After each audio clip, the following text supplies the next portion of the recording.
Johnny, we have one of the two unbeaten teams in the NFL, the Bears along with the Rams at 3-0. The Redskins struggling at 1-2, a surprise to their fans. That's right. I was talking to Joe Gibbs yesterday. He said the last team he would choose to play with their situation now would be the Chicago Bears, who are 3-0. They now have offense to go along with their defense. They beat the Redskins in the playoffs last year, and the game has to be played at Soldier Field. So things do not look good for the Washington Redskins, but we're expecting a great football game. There's a lot of electricity here, and I think we're about ready for the kickoff, Tim. Johnny, the Bears have won the toss, and they will receive. They'll defend to our left in their dark home jerseys. Jeff Hayes, who is also the punter, handles the kickoff duties for the Redskins. Number 5 will kick it off. The deep men for the Bears, Dennis Gentry, number 29, at the top of your screen, and speedster Willie Galt, number 83. Awaiting Hayes' kickoff at the goal line. So the Redskins trying to get well here, well in the standings, that is, with a turnaround from their start that could well have been an 0-3 start, with a squeaky win over Houston. And a reverse right away to Wilbur Marshall from Willie Galt, and he is tripped up at the 15-yard line. So a little trickery by the Bears on the opening play of the game, but Stuart Anderson and Rafael Cherry are down there to prevent it from making a big gain. The Bears will bring out offensively their miracle worker of Thursday night last, Jim McMahon at quarterback, Walter Payton and Matt Suhey the running backs, Willie Galt, Dennis McKinnon coming into his own at wide receiver. Andy Frederick will start for the injured Jimbo Colbert at left tackle, Bort Schilgenberg, Tom Thayer for the injured Kurt Becker at right guard, Van Horn and Emery Moorhead. So two key performers for the Bears offensive line out of action, at least for the start of this game. First down, just inside Chicago's 15-yard line. Suhey in motion. Pass was tipped by the linebacker, number 55, Kaufman, and intended for the wide receiver, Dennis McKinnon, on first down. So it is 2nd and 10 for Chicago. So we're seeing the pattern right away. The Chicago Bears have really changed their offense. They're throwing more on first down as we look at the Redskins' defensive line. A 4-man defensive line for the Redskins, like the Bears. Not too many teams in the league still using it. Mann, Butts, Grant, and Manley. Kaufman and Olkowitz and Millot are the linebackers. And the secondary, the speedy Darrell Green, Vernon Dean on the corners. Tony Peters and Curtis Jordan are the safeties. 2nd and 10, Chicago.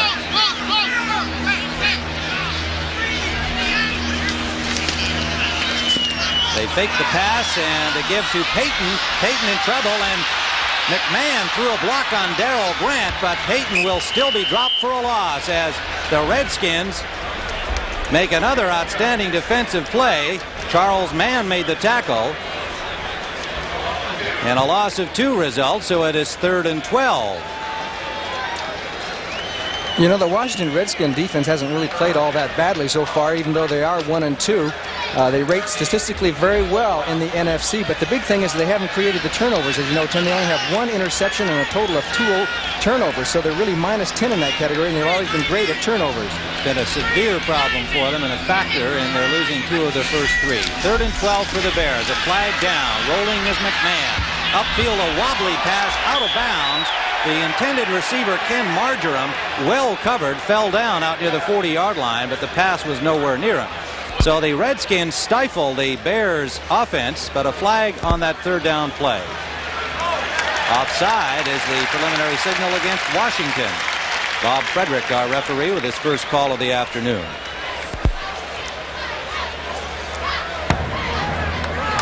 Defense, offside, number 32. 3rd down will be replayed. Vernon Dean, the right corner, coming up to blitz on the play, was offside. So the Bears get another breath. It is 3rd down.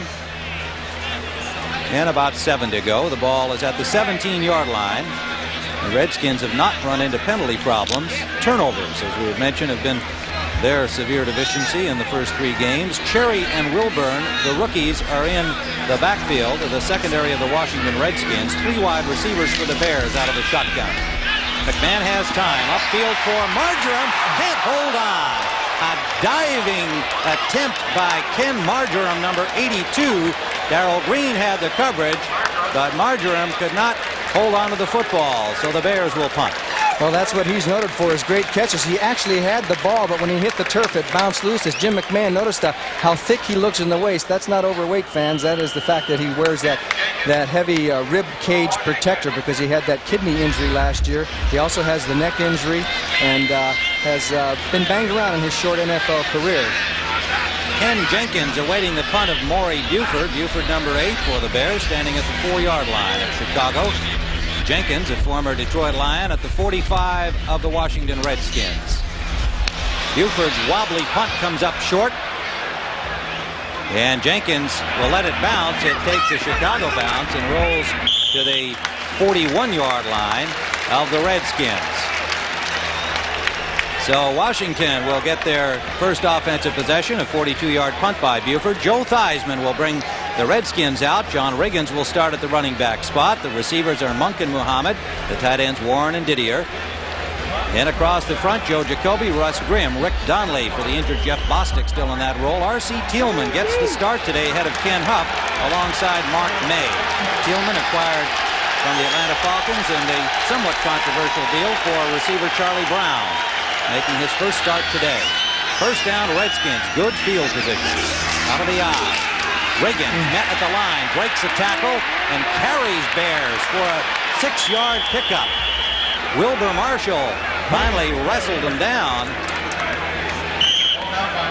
And there is a sample of the strength of John Riggins. Defensively, the 4-man front for the Bears, Hartenstein, McMichael, Hampton, and Dent.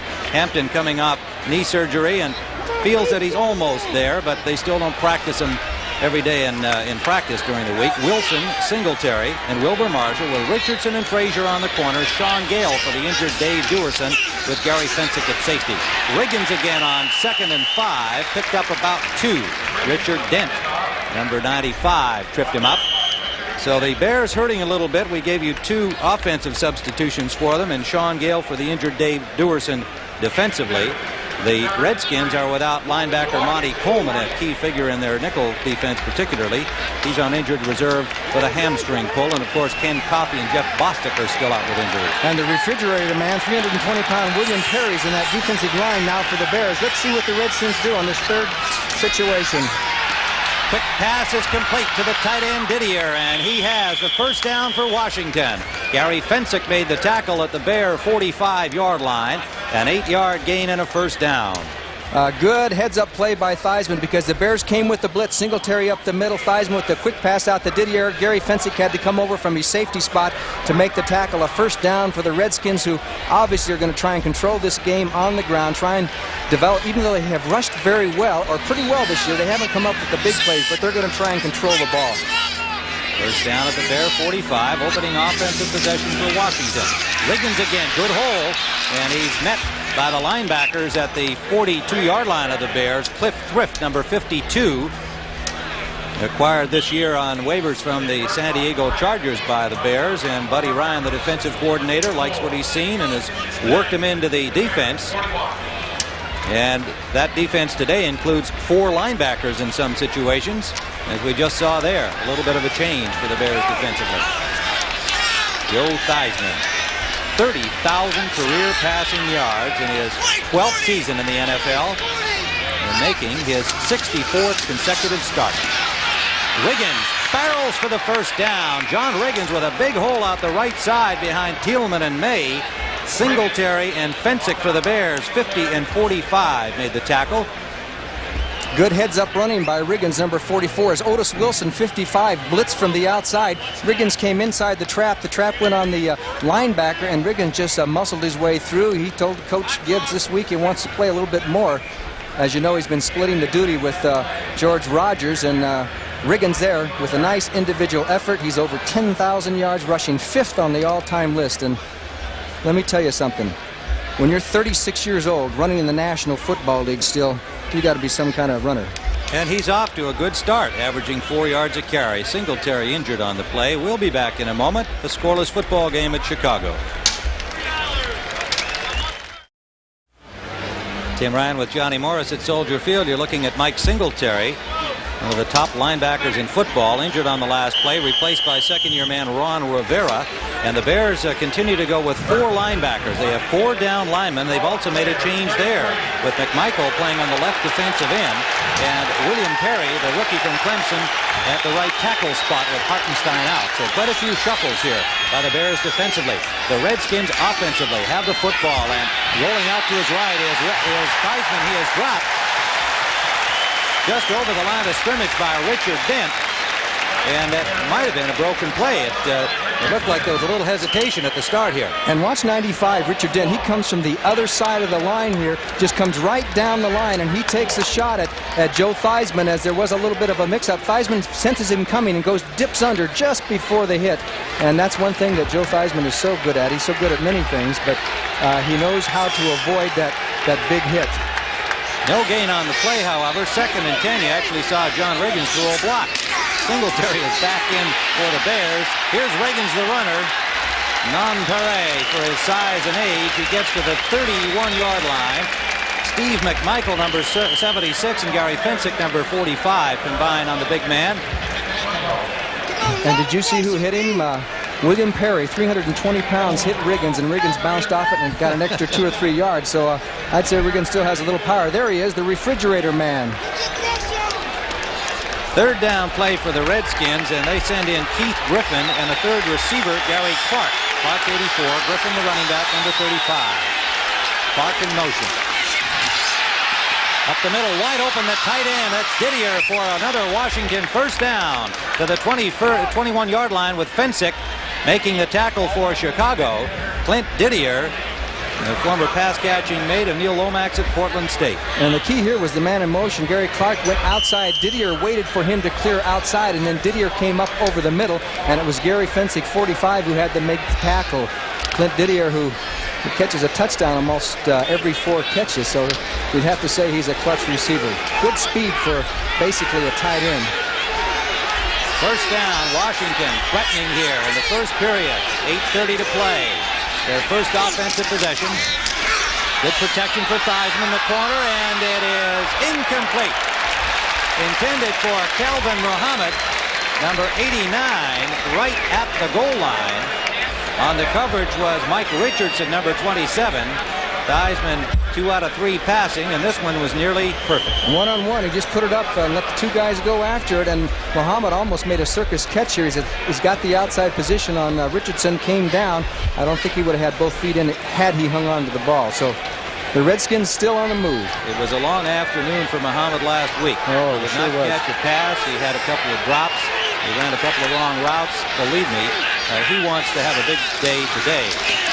Riggins over the 20-yard line to the 19.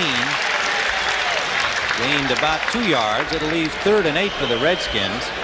And you know, they're not always using the one back. That time they have Warren in the backfield. If you look at Joe Gibbs, who is a little bit frustrated, but he says we're not going to change everything just because we're starting off 1 and 2. He said we started off 0-2 last year. We had 0-5 one year. He says we've just been analyzing it, and we're going with Joe Theismann. He's passed for over 30,000 yards. He's done a lot of great things for us, and he says we'll get it all together. Theismann brings him out on 3rd and 9. Griffin is the running back, and Dan Hampton, a little wild anticipation, leaped into the Washington backfield. And as far as we could see, was not drawn over. Let's wait for the call. Referee Bob Frederick discussing it with his officials. Was there movement on the part of a Redskin? Encroachment on the defense, number 99. 3rd down. There was not.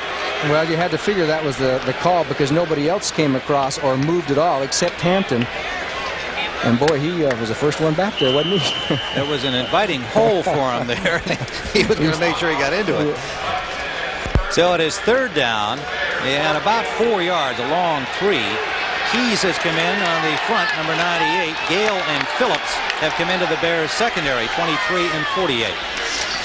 Theismann to pass. Has time. Complete. Good catch in traffic with the coverage by Phillips. And another Redskin first down. They're at the 7-yard line. It was Gary Clark, the rookie from the USFL out of James Madison.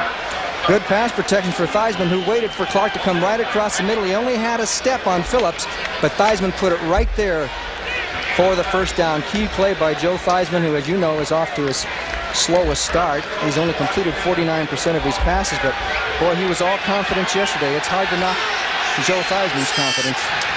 First and goal, Washington, their opening offensive possession. Reagan stacked up and dropped for a loss. He might have got over the line of scrimmage with forward progress. Singletary and Hampton putting the stop on Big John Riggins. And they spotted at the 7-yard line. It'll be second and goal. And there is Mike Ditka, who can harken back to the victory a year ago over Washington, but also knowing that the next week he was beaten by San Francisco. The goal is the Super Bowl for both of these coaches. And this is the rematch of that playoff game last year. Riggins with a big hole, touchdown. John Riggins had all kinds of room to ramble out the right side. Over the right tackle position, Mark May. Thielman, number 69, the left guard. In fact, he had a personal convoy there. As you can see, the block trap outside, and he just followed his blockers in there. And you can see number 68, Russ Grimm, with the key block on Fensick, and Riggins goes in for the touchdown. You talk about the way the Hogs play. That's the way they play. They block, they run, and Riggins motors behind them. The point after by Mark Mosley is good, and so the Redskins march down the field starting from their own 41-yard line and have taken a 7-0 lead.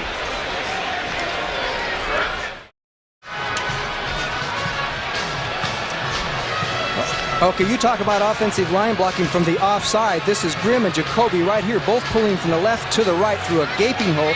Good block by Didier to keep Otis Wilson out of there, and then Riggins just follows through, and it was a huge, huge hole. Watch it. 68 and 66, the good block there by Didier, and in they go, 2 blocks, Jacoby and Grimm, and it was a touchdown. That's the way the Redskins do it. All right, and Willie Gall had trouble in the sun with that ball coming down. It went through the end zone, probably would not have brought it out anyway. Jeff Hayes kickoff, landing about 2 yards deep, and Galt looking up, clearly lost it in the sun.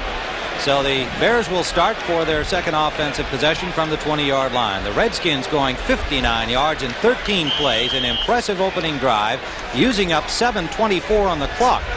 Now the Bears have had quite a string of games in which they have had the possession. 27 consecutive games they have had the ball more than their opponent. But the Redskins have chipped away a good chunk here in the first period. 6 minutes remaining first quarter. Payton, the lone setback, now Suey in motion. Payton gets away from one tackler, but is dropped for a loss.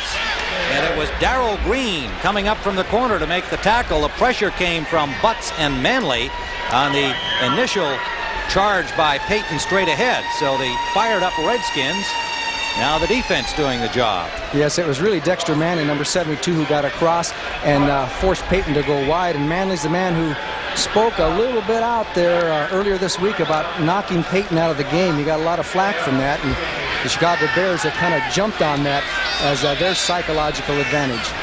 Loss of a yard on the play, 2nd and 11. Straight drop from McMahon. Intended for Suey, incomplete, and it's intercepted rather by Curtis Jordan. Jordan brings it back. Jordan, flag down, got to the 25-yard line. And Suey in a lot of traffic there, Johnny, as McMahon let it fly, and Curtis Jordan just had a freebie. He just waited for the ball to come down to him. That's right. He was playing in deep center field, and that penalty is going to be after the change of possession.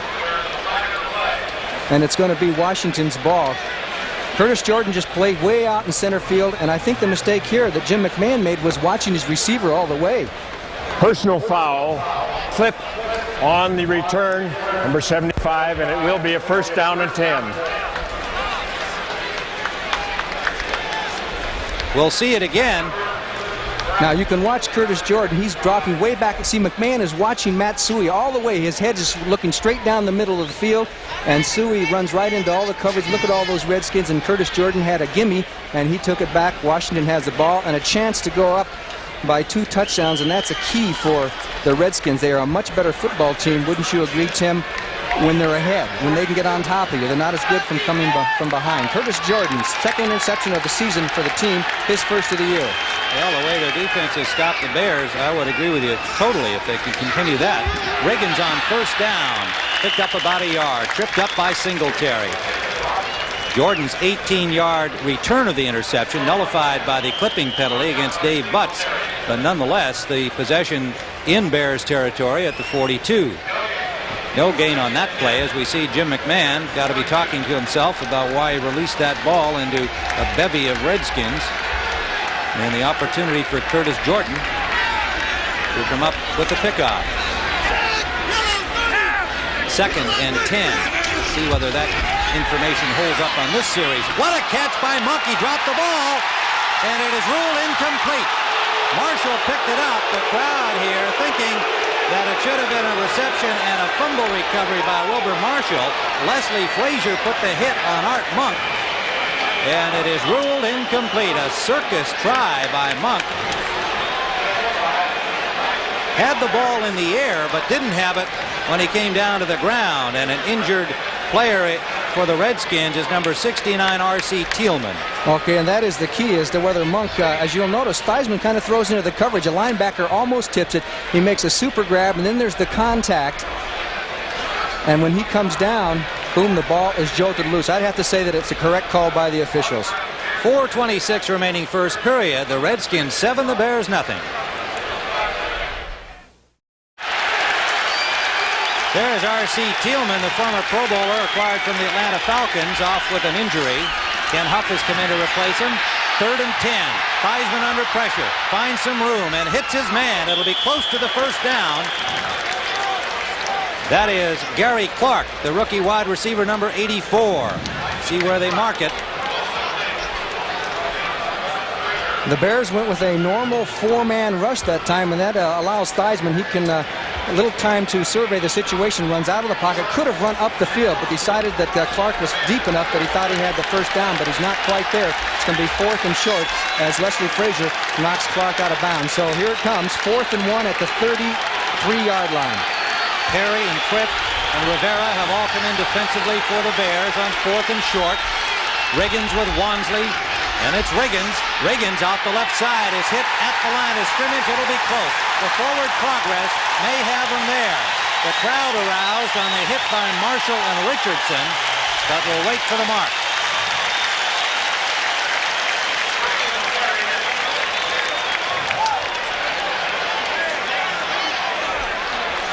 It's going to be very, very close. Riggins saw things jammed up and dipped to the outside.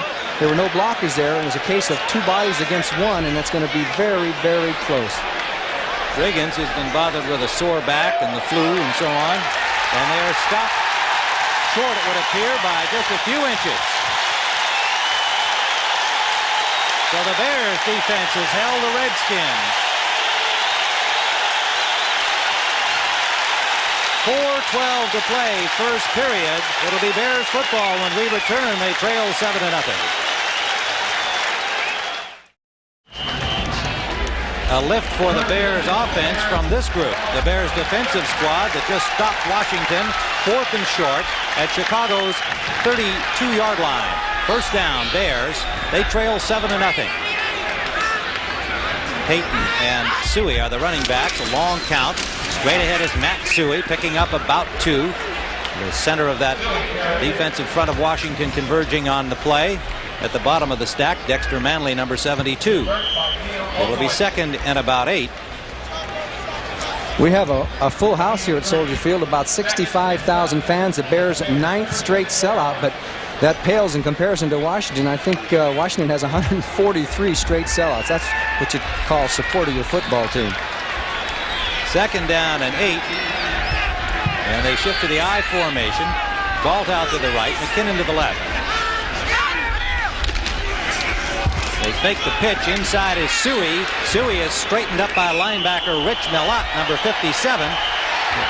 And a little extracurricular activity involving Keith Van Horn of the Bears and Darrell Green of the Redskins. Slight physical mismatch. The officials are there quickly to break that up. Actually, it was Dennis McKinnon and Darrell Green that kind of got into it, and then Keith Van Horn tried to be the peacemaker.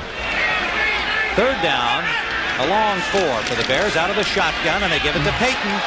Payton looked like he might throw. Now he's in traffic and will be short of the first down. Walter Payton had receivers downfield, and by the time that he decided to run with it, the Redskins reacted very well defensively. Curtis Jordan, number 22, putting the tackle on Payton, and Chicago will have to punt again. You hit it right on the head, Tim, because it was the fake of the old Statue of Liberty. Payton was going to throw the ball to Kenny Marjoram down the field. Right there he was going to throw, and he saw that Marjoram was covered well by Wilburn, and then a whole bunch of Washington Redskins came in to put Payton down. The Bears punt. Maury Buford standing at his 25. The Redskins thus far seem to be very well prepared for the Bears offense that has been shown, including 2 or 3 of the little trick type plays. Buford the punt. The deep man is Gary Clark. Signals fair catch at the 24-yard line of the Redskins. 38-yard punt by Buford, former San Diego Charger. And so the Redskins will have a pretty good field position to start. And I spent Thursday afternoon at the Redskins practice, Johnny, and everybody seemed to be looking for clues as to the mood, the attitude of the Redskins, struggling to a 1-2 start. They could have lost the game to Houston and been 0-3. They didn't play well in that game that they won. But really, there was an air of calm and confidence, and I think that's been exhibited here in the first quarter this afternoon. And anybody that was worried about Joe Theismann should be relieved. He threw the ball in practice as well as anybody can. Rogers in the lineup now. Out to Didier. Didier is tackled immediately by Sean Gale, number 23, but a gain of maybe 6 yards on the play for the Redskins. Theismann has been sharp in the opening going here. With George Rogers in there, it was the simple play action, just a little handoff to kind of freeze people for a moment. Didier out there with Sean Gale on the coverage, just a simple stop like a hitch pass, and they get 5 yards, about 4 yards, 5 yards out of it, and the Redskins will always take that on first down if they can get it. Second and a long 4 for the Redskins. Ken Huff continues at right guard for Thielman. This is Rogers, big hole out the right side. Rogers all the way to the 40-yard line. They'll spot it at the 43 of the Bears, pushed out by Wilbur Marshall. And George Rogers, a 31-yard gain with a lot of running room out the right side. And almost the same identical play. Watch the off lineman pull around, and the hole was so big, they sealed here, and Riggins just said, oh, God, big hole. I mean, I should say Rogers, and went to the outside. Beautiful offside line play. Russ Grimm and Joe Jacoby, 66 and 68 all around. They throw the key block, take Otis Wilson out of the play, and then Rogers takes it up the sidelines as the Redskins on the move again. Well, this is something the Redskins have not been doing, even in Joe Gibbs' own words, making the big play. That was one there, and here's another. Rogers over the 30, gets by a tackler. Pulled down at the 15-yard line of Chicago by Sean Gale. 2 consecutive big runs for George Rogers. First down, Redskins, and an injured Bear player back at the line of scrimmage.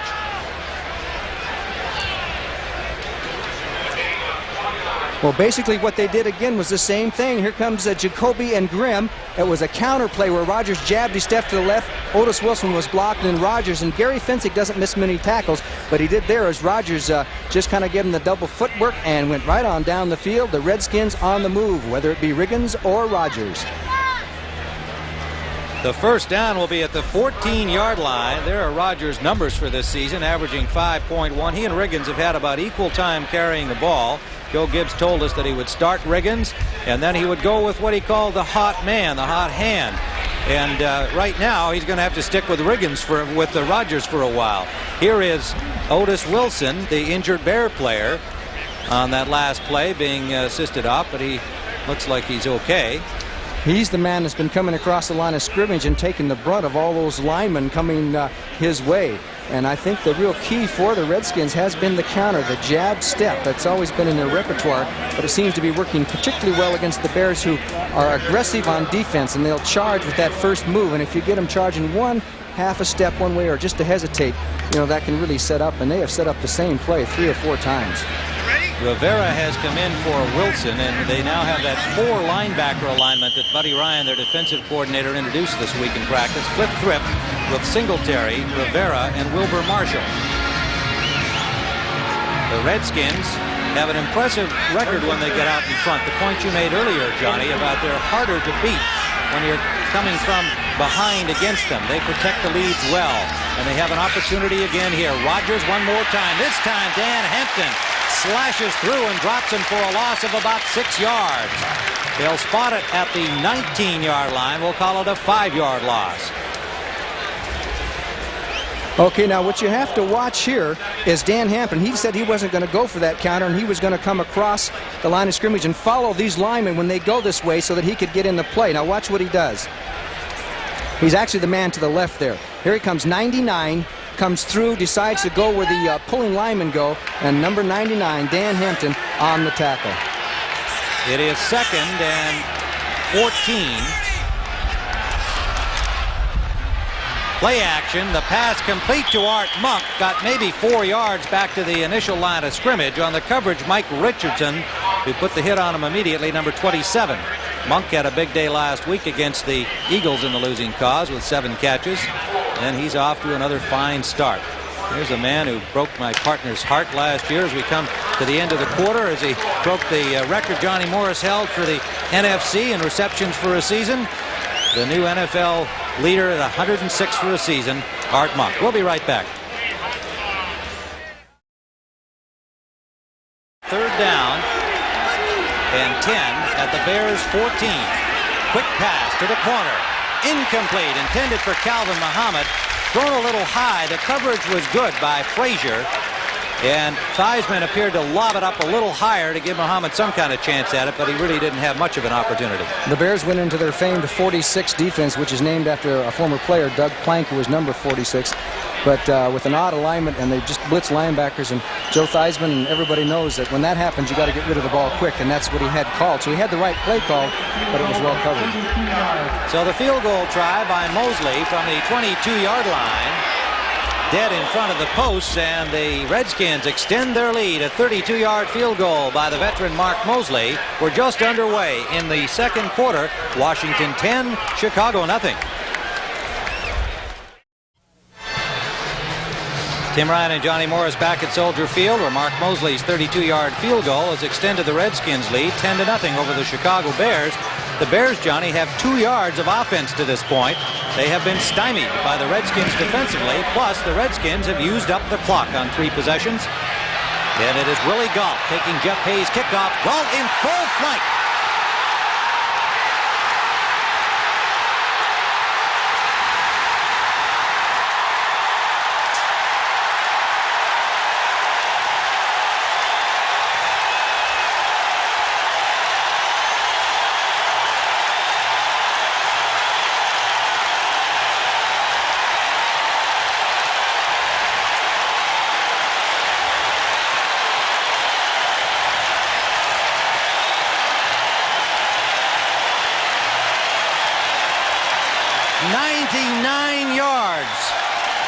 For Willie Gault. They have just recently put Gault on the kickoff return because of his 9.3 100-yard speed. It was Jeff Hayes, number 5, who got deked a little bit. He was the man that had a chance to get him there. And then Gault, with a change of speeds, hesitations, he turns, cuts back, and once he gets in the open, nobody's going to catch him. He returned 5 for touchdowns when he was at Tennessee. Willie Gault provides a spark for the Chicago Bears. The longest kickoff return ever at Soldier Field by a Bear player. The previous long was Ike Hill against Houston in 1973, 95 yards. Butler with the point after. And quickly, the Bears close the margin to 3. Working with 2 yards of total offense, they just got a kickoff return from Willie Gault. And suddenly the margin reduced to a field goal. This is only in his 2nd or 3rd game that he's done this since he got into the pros, and he faked towards the middle and then turned up, and it was Jeff Hayes, number 5. If he could have forced Gault to cut back into the inside, they would have been able to get him, but he missed the tackle, and then here comes another missed tackle as Gault just has got too much speed, too much quickness here, and takes off. And that's an equalizer right there. Well, certainly almost. That was a dramatic play by Willie Gault. The last time the Bears returned a kickoff for a touchdown was in 1980 when Dave Williams did it at Detroit, a 95-yarder. that was in overtime, I think, and they won the football game. Ken Jenkins, a former Lion, waiting the kickoff, and a line drive shot from Butler, taking a yard deep. Jenkins will bring it up. Jenkins has got some running room, and he is hit by his opposite number, Taylor, at the 31-yard line, and gets to about the 35. Good field position, and again, a little extra pushing and shoving on the play. These are two fired-up football teams here today. No flags down, however, and so the Redskins, again, will have a good place to start from at their own 34. Well, I think it was Dean Hamill on the special teams who went after Calvin Thomas, number 33. Oh, there is a flag. Number 78 on the white team, in fact that they pushed an official. Wow. That's a definite no-no. That's a no-no in the National Football League. Here comes, you'll be able to see Hamill. He's 78. He comes in at 33 at the left of your screen and puts the block on, and Calvin Thomas didn't like that, and he kept going. Now, he wasn't penalized for that. The official right there, but he was actually going after Calvin Thomas, and he kind of pushed the official away, and you don't do that. Those are fragile people out there. He might get community service or weekends in the county jail for that kind of an offense there. First down for the Redskins. But it is back now just inside their own 20-yard line. So the good return by Jenkins negated by the penalty to Hamill.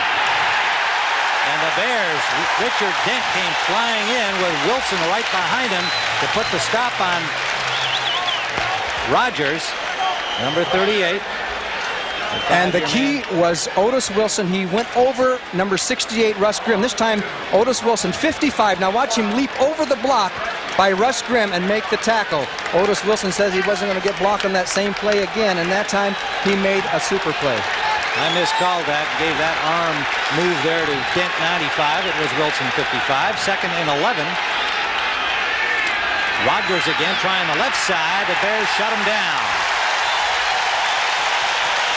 Wilbur Marshall and Dan Hampton and Mike Singletary all involved in the stop, with Singletary at the bottom. You don't have to start Singletary's motor in the morning. He gets out of bed ready to play with a great fury. And that is to play hard-nosed football. He didn't report to camp till very late because of a salary dispute, but he's back, and now the Redskins are in a situation they do not like against the Bears. Third and almost 10. Three wide receivers with Keith Griffin for the Redskins. Blitz. Short drop by Theismann, buried by Tyrone Keys.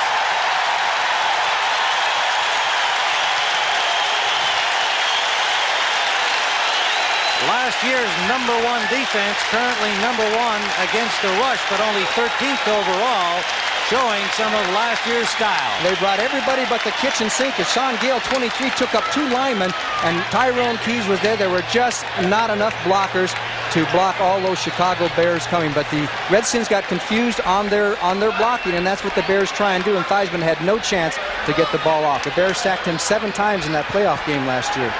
Theismann is standing at the end zone to punt the football. Oh, and it's a bad punt. Theismann off the side of his foot. Now, we had no report on Hayes. We'll try and get that for you. It went a yard. It went a yard. And the word on Hayes is a bruised knee, which may have occurred on the Galt kickoff return. I think that's exactly what happened when he tried to make the tackle on Willie Galt for the touchdown.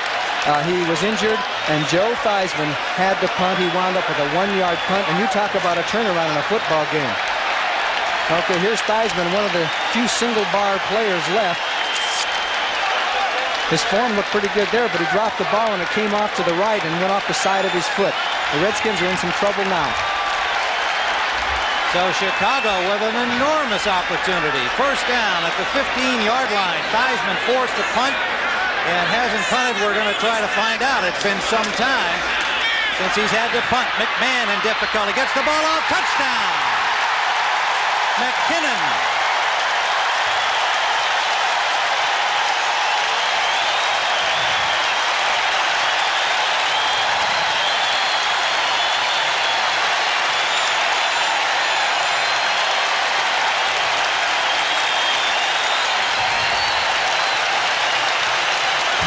This time, Jim McMahon, number 9, watch him feel the blitz from the outside, and he'll go forward in the pocket as Walter Payton on the left of your screen kicks Malott out, and then here comes McKinnon continuing his pattern, and McMahon right on the dime for the touchdown. He has been magic for Chicago. First completion of the afternoon for McMahon. He is 1 for 4.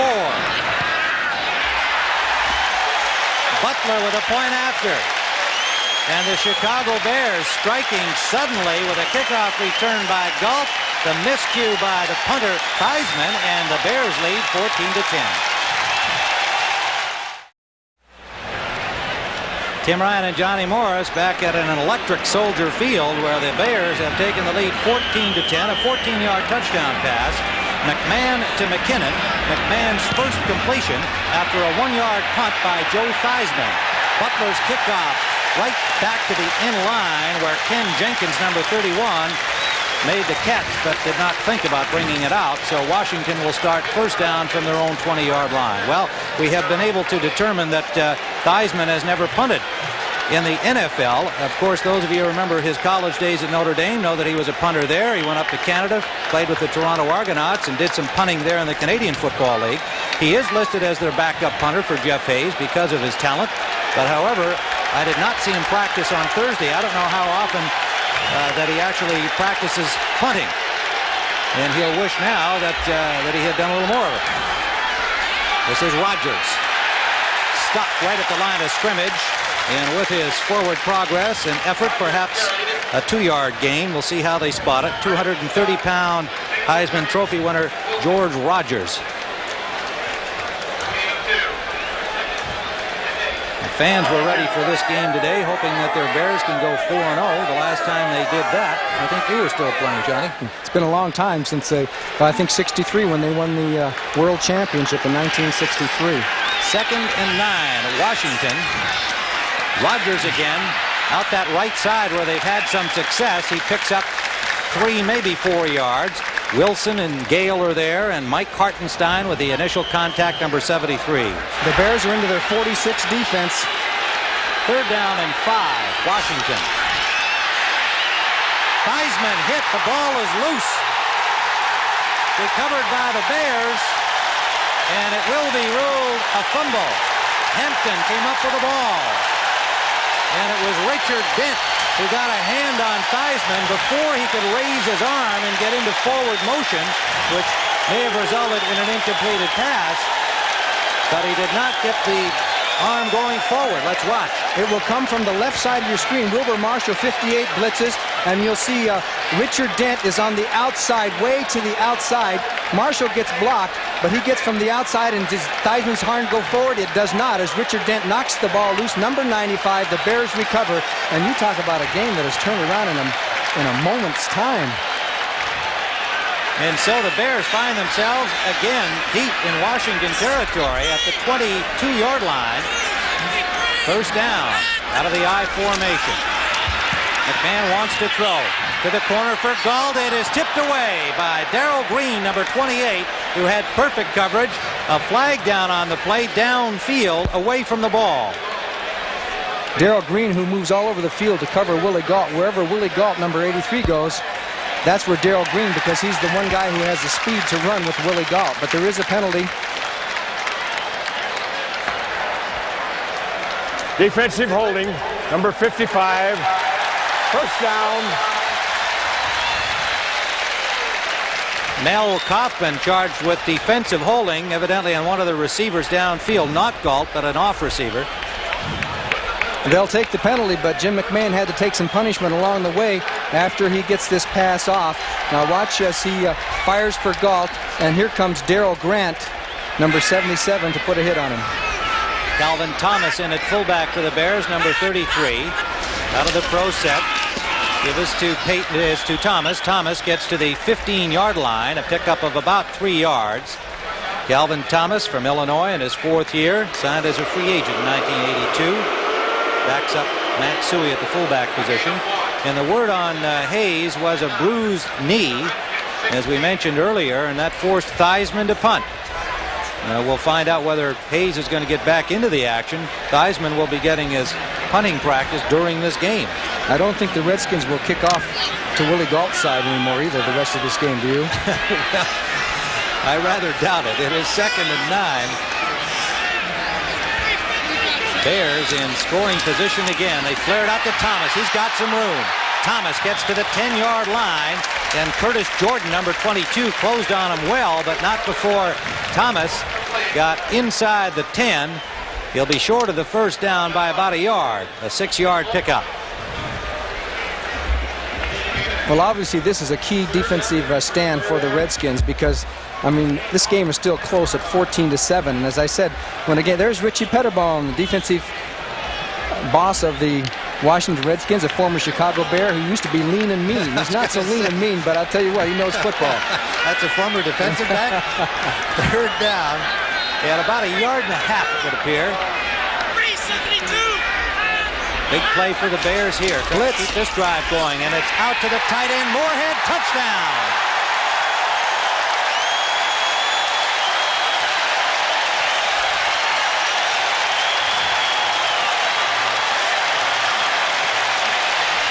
Emery Moorhead, as they picked up the blitz well, and Walter Payton dove over to pick up the blitzer and enabled McMahon time to get the ball off.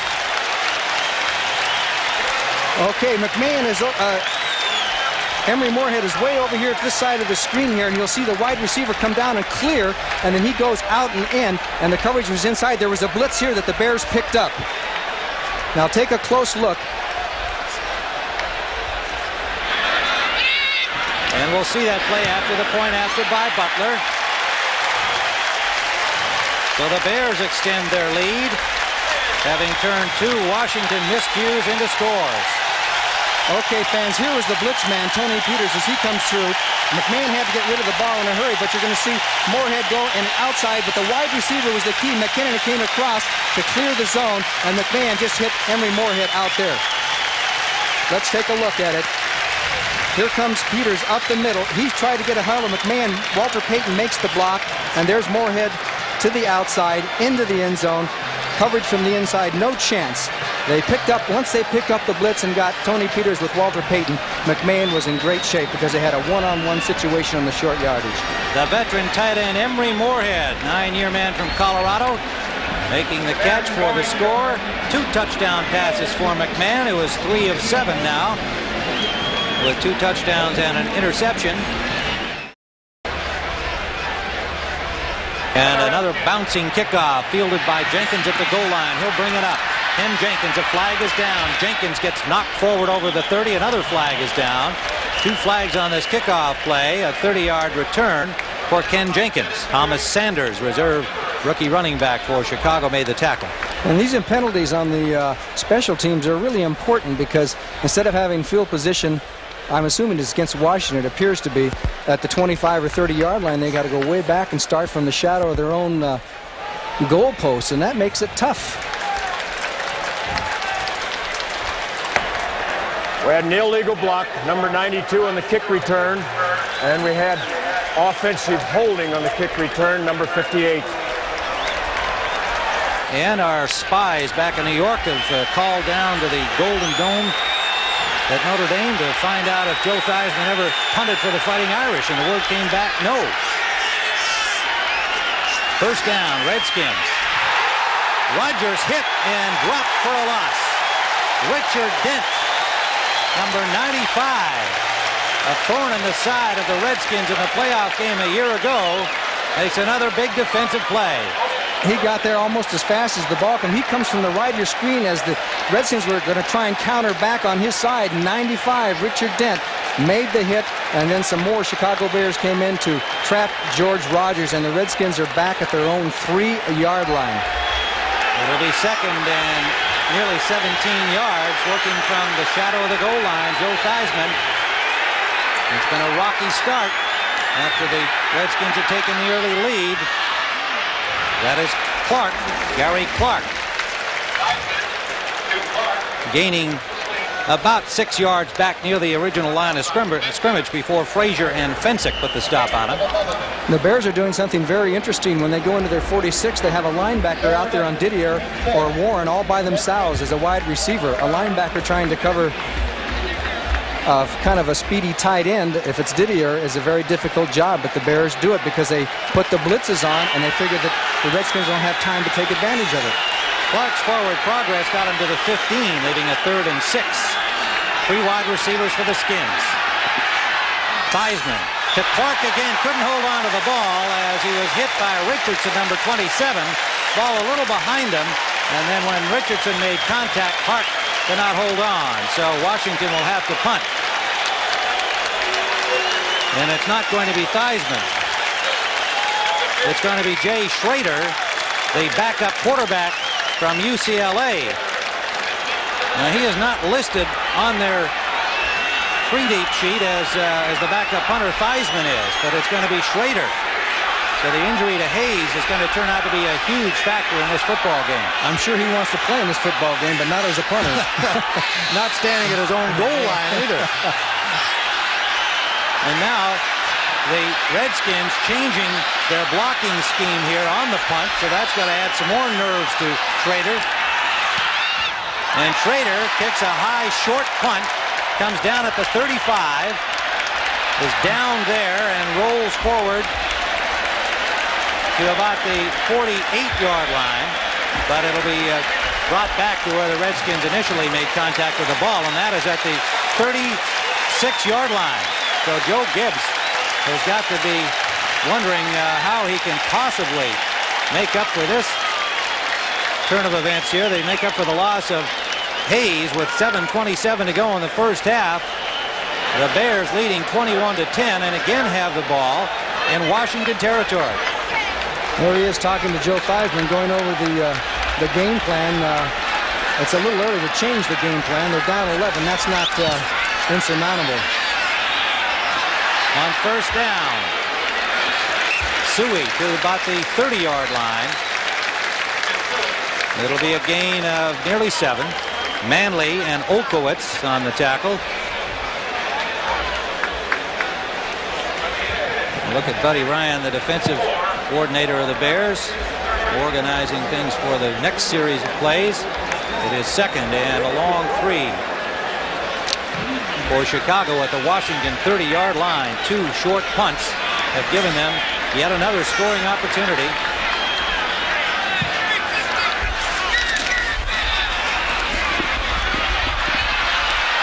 McMahon has got running room to the 10-yard line. 1st and goal, Chicago. A 20-yard run by McMahon up the middle.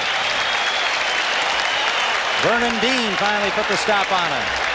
Well, that's one of his assets, just like Joe Theismann. That time the regular 4-man rush, it started to cave in on him there as Darrell Grant was close, but then McMahon just took off down the field. And, of course, his big thing with Mike Ditka is try to hit the turf and don't take punishment. Well, this time he got hit, but no injury as the Bears are pounding on the goal line again at the 10-yard line. This is a key drive. The Redskins will be in big trouble if the Bears score here. 21-10 Chicago lead. Lots of time for McMahon. Now forced out, and he is dropped. Gained about 2 yards as he started upfield toward the goal line. Mann and Kaufman, 71 and 55, buried him at the 10-yard line. It'll turn into about, well, maybe a half-yard gain. Jim McMahon is the #1 rated quarterback in the NFL this year with a 115 rating, which is astronomical. And one thing he hasn't done that Joe Theismann has is that he hasn't shown durability yet. Theismann has played for 156 straight games, I believe. He never gets hurt, and that's really admirable in the quarterback. McMahon has never finished a season yet. 2nd down. 766. 766. 10-yard marker just outside the goal line. McMahon has plenty of time. Now flares off to Suey. Good defensive reaction by the Redskins as they bury him as soon as he caught the ball. Neil Olkowitz and Mel Kaufman, the linebackers, 52 and 55, combining on the stop. Kaufman having to play in all of the passing downs with the Monty Coleman injury. He's on injured reserve with a hamstring. Neil Olkowitz is something else, isn't he? Had 16 tackles last week. Plays game in and game out for the Redskins and goes out on the 3rd down situation. But you talk about trying to run against Olkowitz. He's tough. The Bears have not gotten much yardage on the ground. Not much at all. It's been mostly passing. 3rd down and 14 on the loss. Cherry and Wilburn are in defensively. They give to Payton. Payton wants to throw it again. Nobody open. Now Payton back to McMahon. Touchdown!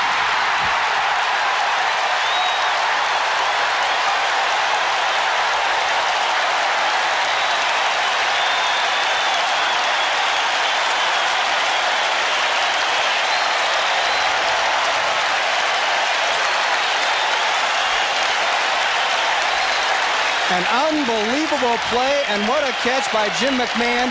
He gives a little handoff to Payton, who was almost knocked down, stumbled, was going to throw the other way back, and then McMahon shows his receivers how do you do it when you throw, as Walter Payton put it on the dime. He had to stretch out there as the Redskins were fooled, and he does it just like he wants his receivers. What an example to set for your receivers. Butler will attempt the point after. And so the Bears capitalize again with a little schoolyard razzle-dazzle. And what do they do to celebrate? Well, it's a little odd, but that's what they do. Bang heads. Tim Ryan with Johnny Morris here at Soldier Field. And Johnny, it's hard to believe that the Redskins led in this game 10-0, really dominated on their first 2 possessions. The touchdown returned by Willie Galt, the injury to Jeff Hayes, suddenly 28 Bear points. That's right. All of a sudden a spark, and the Redskins are in some trouble. And the ironic thing is, normally you try and establish a running game like the Redskins did. The Chicago Bears have not even tried to establish a running game. They've just opened up throwing the ball and playing wide open, and it has really caught the Redskins. So you have to give them a lot of credit there. They were down 10-0, opened up, and look at the last 6 possessions. That pretty much tells the story. 14, 22, and 36-yard lines of Washington. And that has told a tale, as has this young man who is having some fun out here this afternoon. Jim McMahon, the former Brigham Young star, has been injured in each of his NFL seasons. Now in season number 4, and off to a great start. This is Jenkins for the Redskins, tripped up by Jim Morrissey, reserve linebacker number 51 for the Bears, and Washington will start at their own 20-yard line. One thing McMahon is not good at is cutting hair, especially his own. That little effort you're looking at there is by his own artistry, and gratefully he says it's grown out because it looked a lot worse. Well, let's see whether Joe Theismann can rally back the Redskins here, because Theismann got off to a fine start here this afternoon. The Redskins came in confident. They took a 10-0 lead. George Rogers is the running back. He's had 2 long gainers in the game. Pressure on Theismann, runs out of it and slides in. Short, well short of the first down, but a gain of about 7 yards on the play. Got over the 25 to the 26-yard line. Gary Fensick was there to make sure that Joe didn't get up again. I'm sure you're aware of the new rule. When the quarterback slides feet first, that means he is automatically down, and you're not supposed to hit him. That can be a tough call, because you never know when the quarterback's going to slide first, especially if you've made your commitment on the tackle.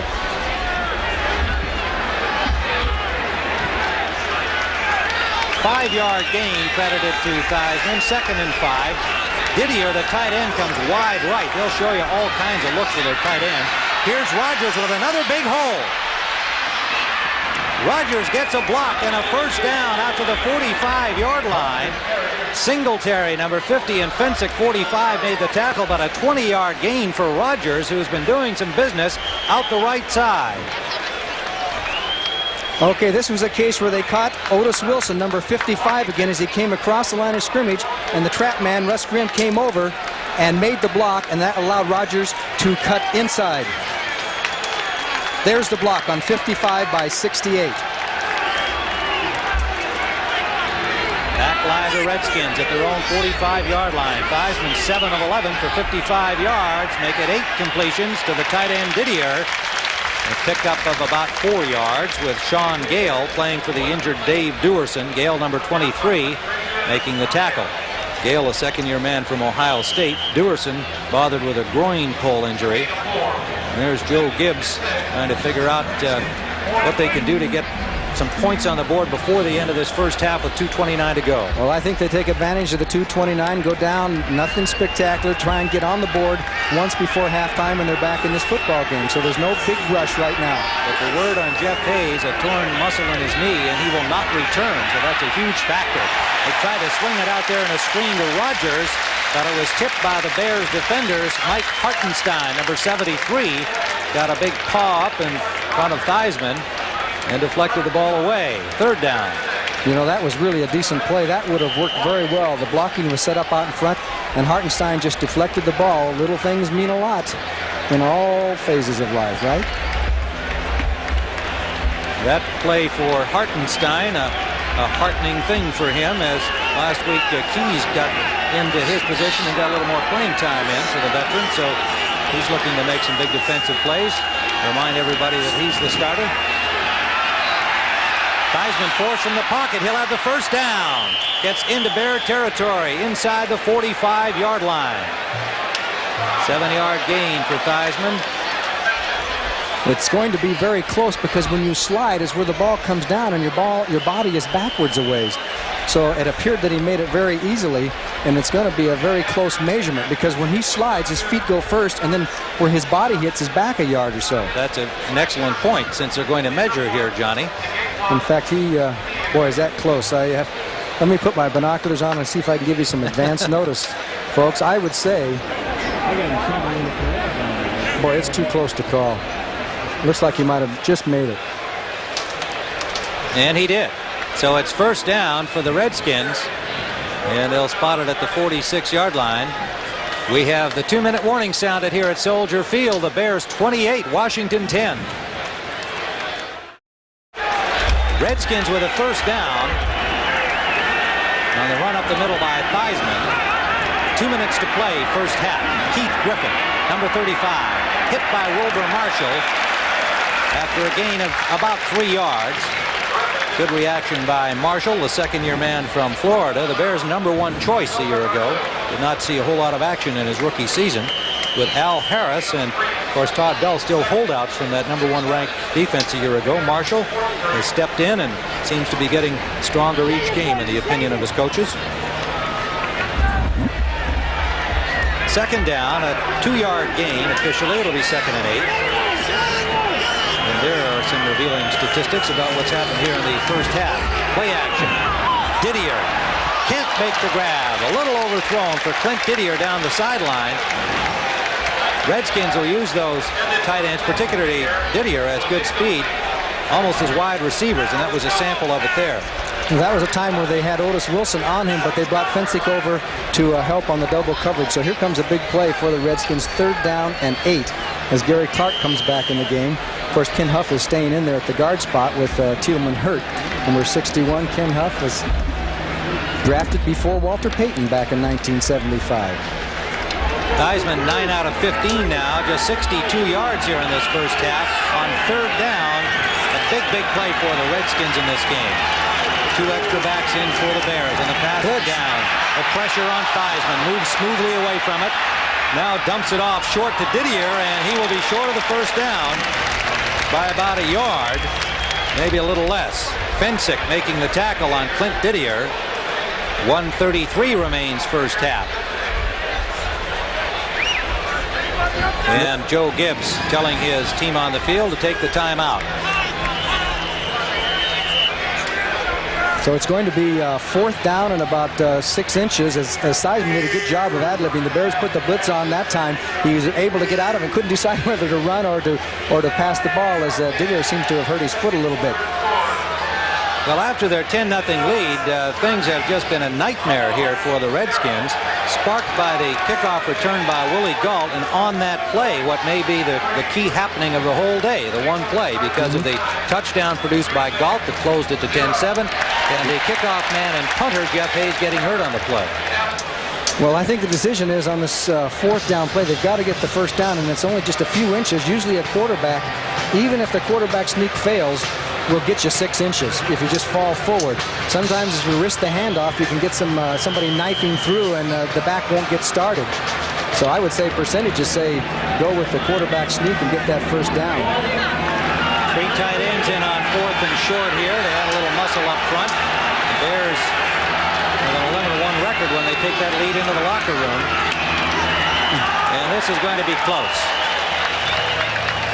I think you got it. They hit Riggins behind the line of scrimmage, but I believe he might have fallen forward enough for the first down.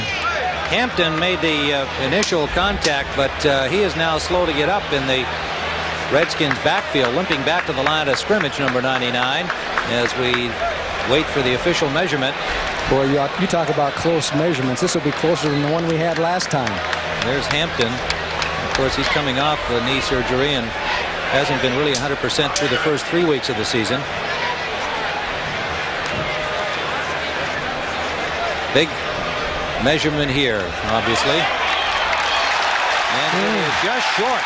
Twice now the Bears have stopped the Redskins on 4th and less than a yard. So with 1:09 remaining first half, the Bears will have the football again, and they hold the lead 28-10. 2 touchdown passes by McMahon, one from Payton to McMahon, and one that you could have drawn up in the dirt at the schoolyard. Well, you run it back from 6 yards back and you run him off tackle on a slant, somebody's liable to knife through, and that's exactly what happened to knock Riggins down. He fell forward, but he wasn't able to hit that line with the power that he wanted. That's the chance you take when you run it that way. First down, they come out in the shotgun here. It'll be the 109 drill for the Chicago Bears. Man off for Payton, 2 blockers in front of him.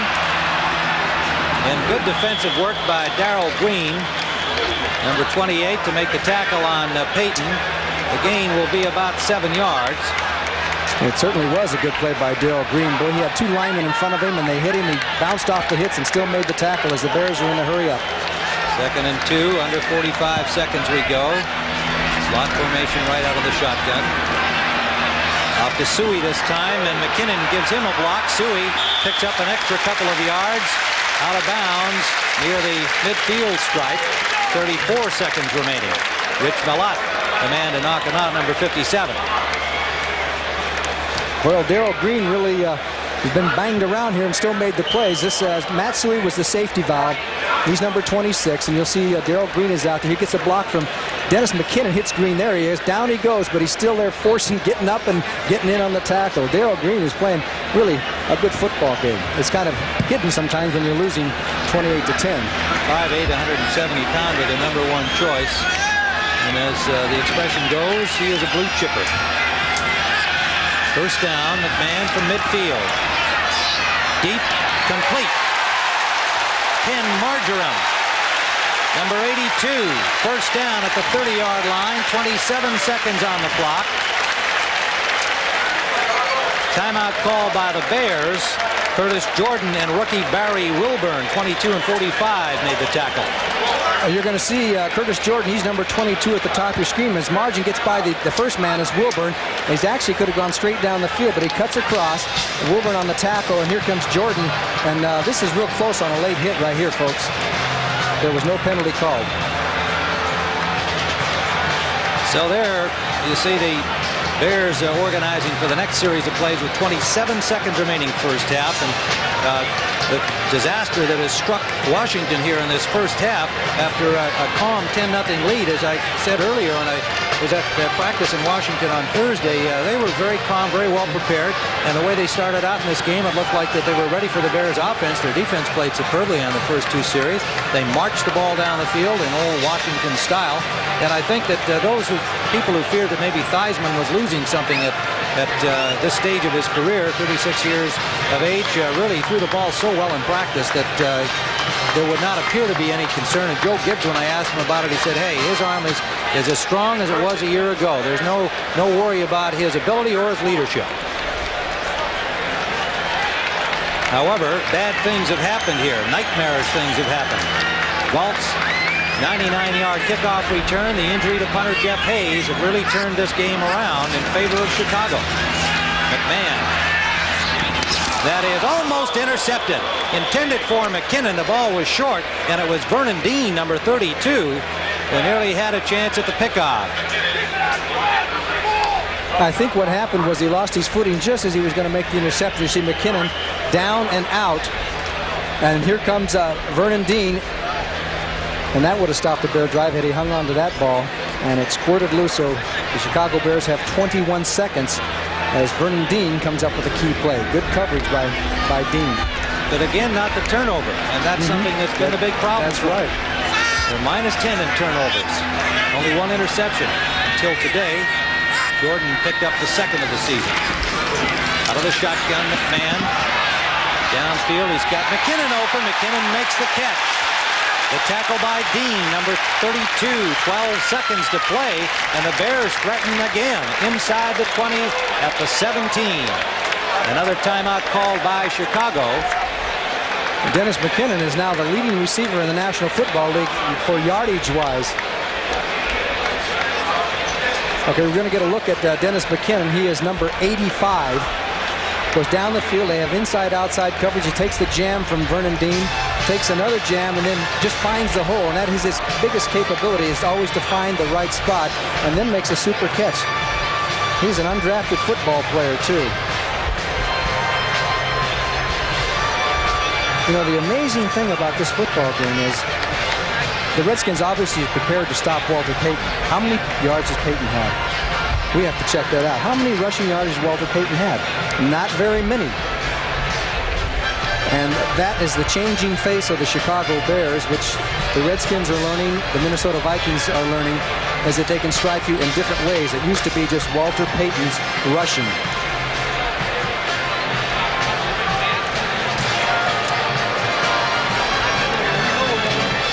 So the Bears will be first down at the 16-yard line. And the answer to your question for Walter Payton is 3 carries for -3 yards. That's the amazing stat in this football game. out to the right goes Marjoram, out to the left goes Galt. 12 seconds to play.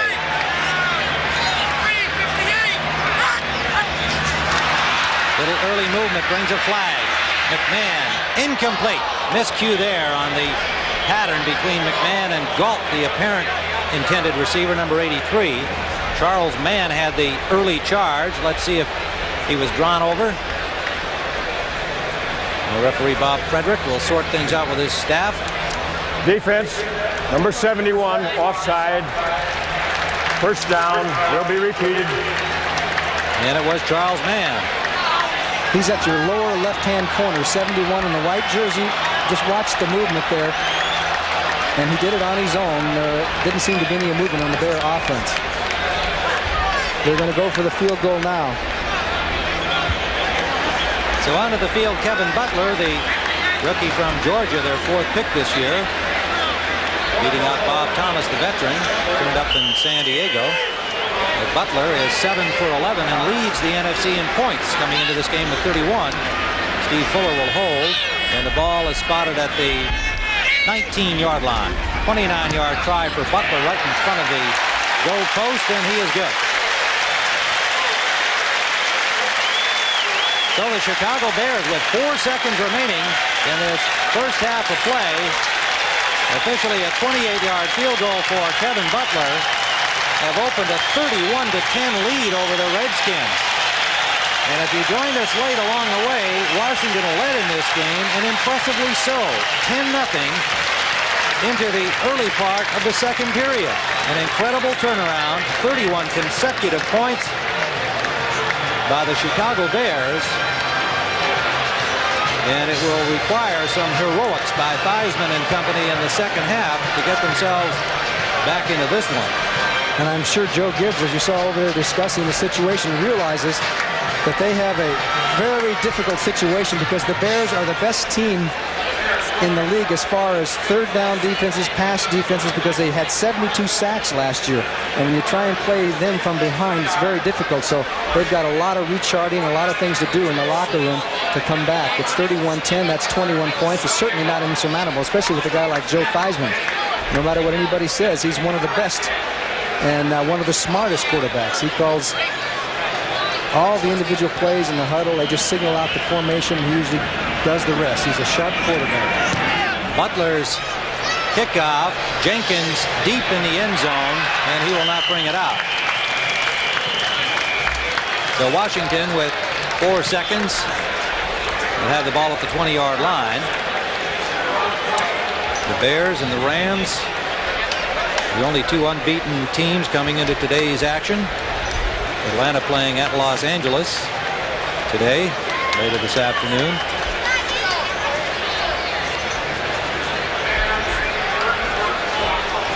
Well, you got 4 seconds. Let's call a play, Tim. What are they going to do? Well, they might just decide to run it out here and reorganize. They're not even going to do that. They're going to go backwards. Joe's going to just put a little kneel down there. A genuflection ends this first half with the Bears in front, 31-10.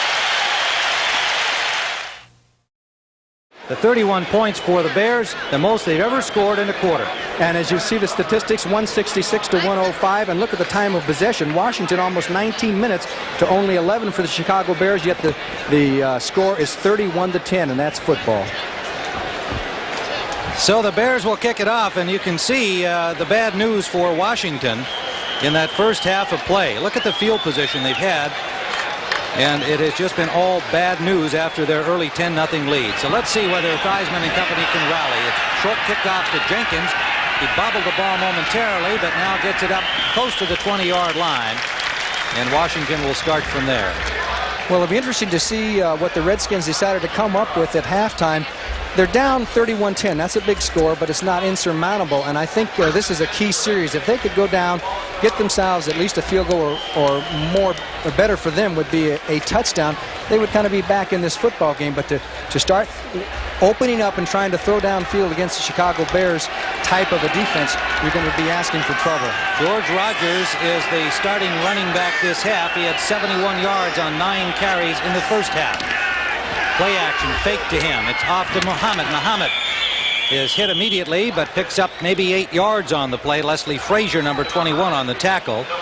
Calvin Muhammad was almost a plaintive figure in practice this week when I spoke to him on Thursday after he didn't make a catch last week in the loss to Philadelphia.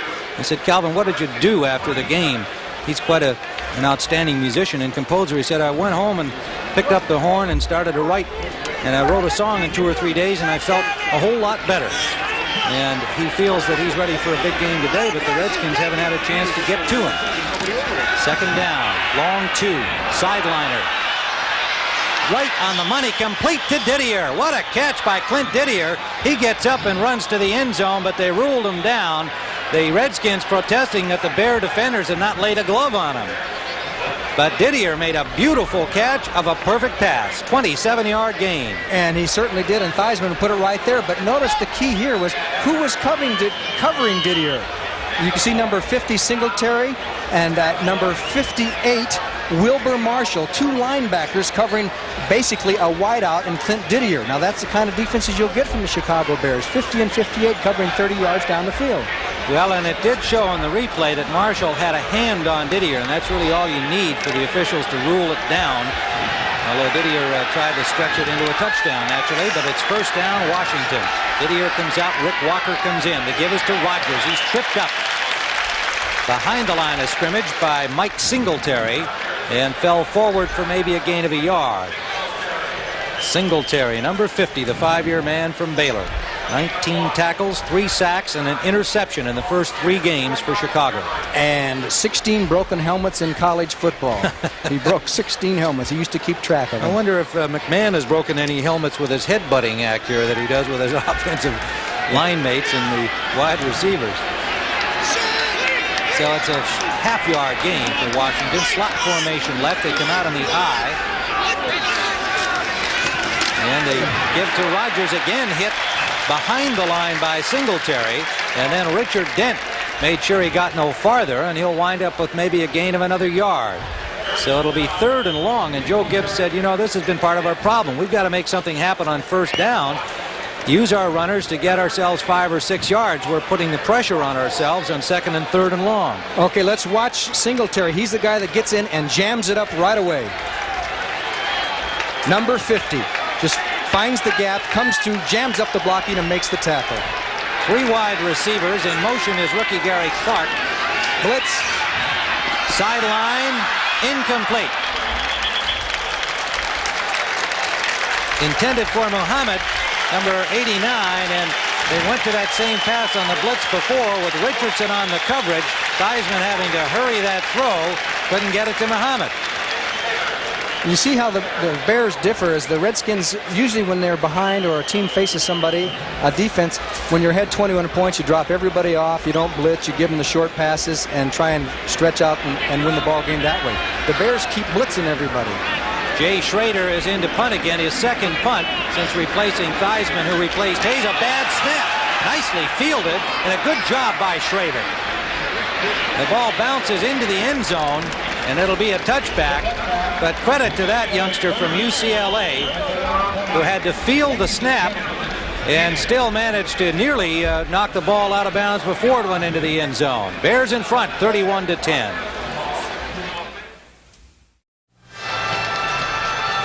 Here's the bad snap by Cronin, and watch the good job that Schrader does, because remember, when the ball hits the ground like that, then they can really pile into the punter. He's free game, you might say, and Schrader does a good job of getting the ball and getting it off because they were bearing down on him, and a good block there at the last second to protect him. That was Kaufman on Sanders with the block, and a good job by Schrader, and we're told that he doesn't even practice during the week punting. He did some in preseason to help the return men get some work, but Schrader, not known as a punter, and having to fill in now. So it's first down Bears from the 20-yard line. This is Walter Payton off tackle left, and Payton forced out. They strung him out very well. The initial contact, Vernon Dean, and then Tony Peters forcing him out of bounds.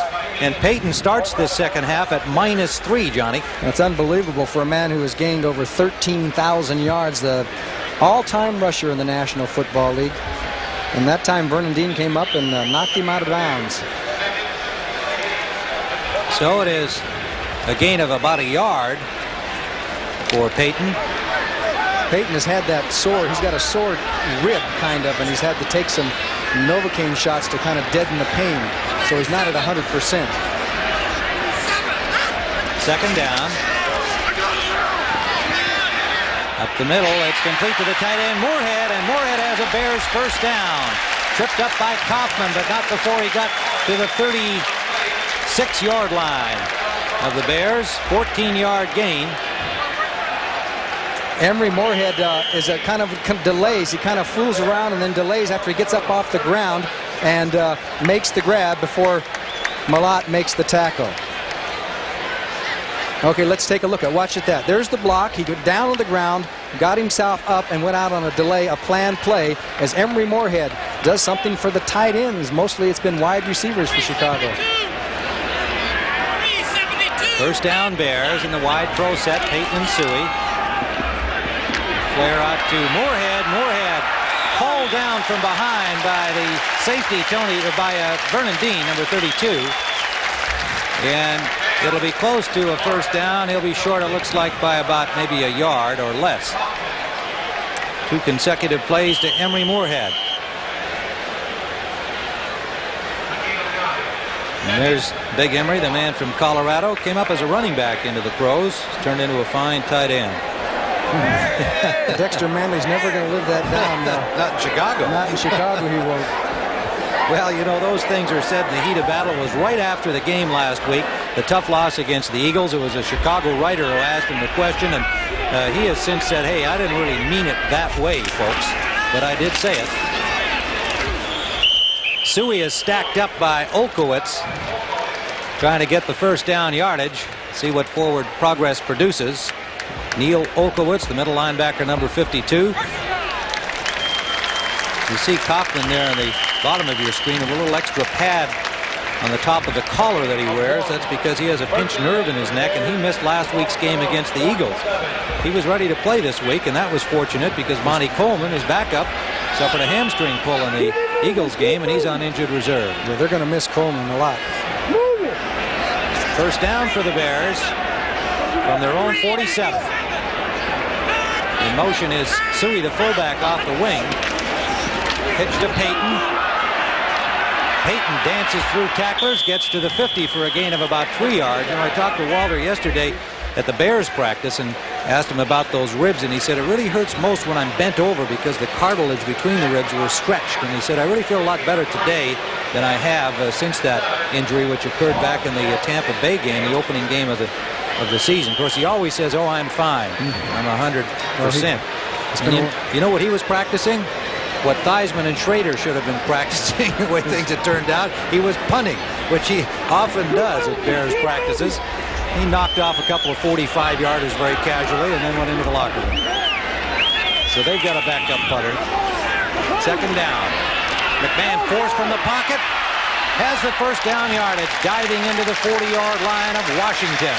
Olkowitz was there, number 52. This young man set 71 NCAA records when he was at BYU. Not even Joe Theismann did that. They'll spot it at the 41-yard line of the Redskins. And the Bears leading 31-10. 8:40 ticking away here in the third period. And they're driving again. Suey sets up on the wing right. Galt and McKinnon, the wide receivers. Willie Galt at the top of your screen.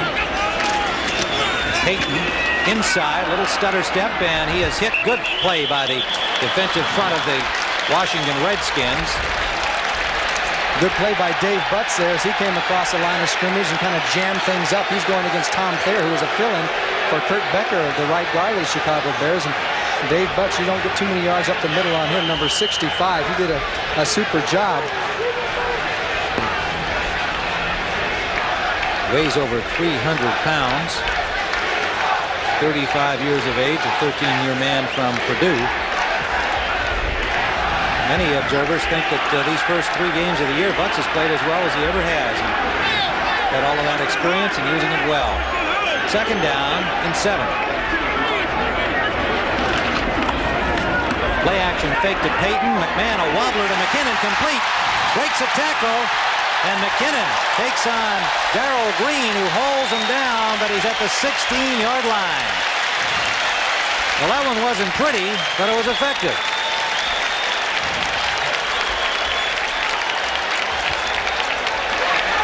Dennis McKinnon, which is down and across the field, and Vernon Dean lets him go across the field, and he makes the grab as McMahon spotted him on the center, and then here comes the missed tackle by Curtis Jordan, 22, and then the straight arm. McKinnon with the straight arm, and there was Darrell Green. He's the guy that makes the tackle. He's always making tackles. McMahon looks at Dennis McKinnon, 85, as he comes across the field. This is from his perspective. He just has to lead him, and it was Curtis Jordan who doesn't miss too many tackles. He missed it right there. He had already missed it there, but it was Green who knocked him down. McKinnon turned the wounded duck into a swan, and a first down at the 17-yard line. Payton trying to get wide. Gets a block. Over the 15, a flag down on the play. Charles Mann, number 71. And Curtis Jordan, number 22 on the tackle. Illegal use of the hands on the offense, number 78. Keith Van Horn is number 78.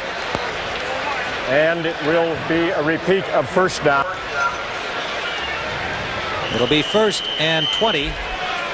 The ball is now at the 27-yard line of the Redskins.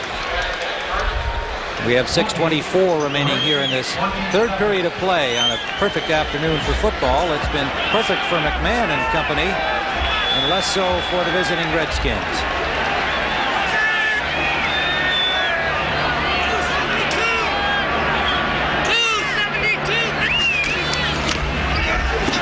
McMahon runs out of time, lost his balance as he stepped into one of his blockers, Andy Frederick, number 71, and it'll develop into a big loss. Charles Mann, number 71, was there to make sure he didn't get up, and Darrell Grant, number 77, right behind him.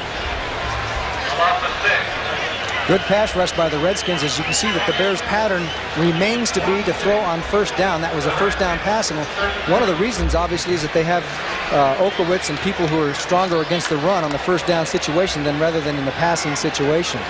So I guess this is an understatement to say that this is a key defensive stand for the Redskins if they're to have any chance. If the Bears score now, I think it's Katie bar the door. Stuart Anderson has come in for Olkowitz. Olkowitz getting a bit of a breather here. Second and long. McMahon back the other way. Payton wide open. Touchdown.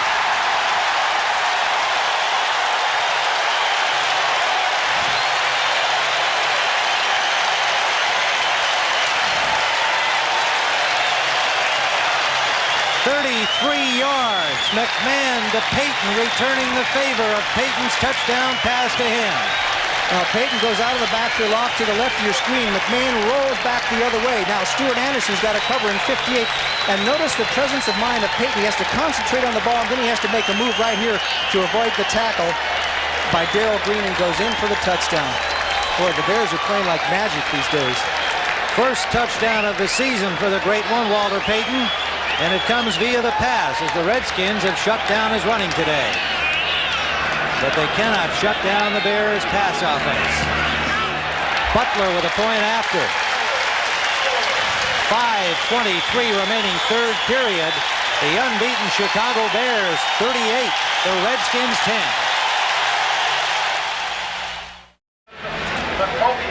Tim Ryan and Johnny Morris at Soldier Field. Jim McMahon has just passed 33 yards to Walter Payton. It is 38-10 for the Chicago Bears. 5:23 remaining third period. Butler, a little wind-aided ball off the tee. Will tee it up again. If the Bears win this game, they will have won their last 5 regular season games, which is high in the NFL right now. It's the longest streak going. Jenkins, you saw the deep man waiting at the 5-yard line. The kick into the wind is a short one, taken by one of the blocking linemen. And that is number 78, Dean Hamill, rookie defensive lineman, getting a chance to carry the ball. Back line to blitz. Marshall on Theismann. Loose ball, but play is dead. And Theismann took his toughest hit of the game on a straight, clean shot from Wilbur Marshall, the second-year linebacker from Florida.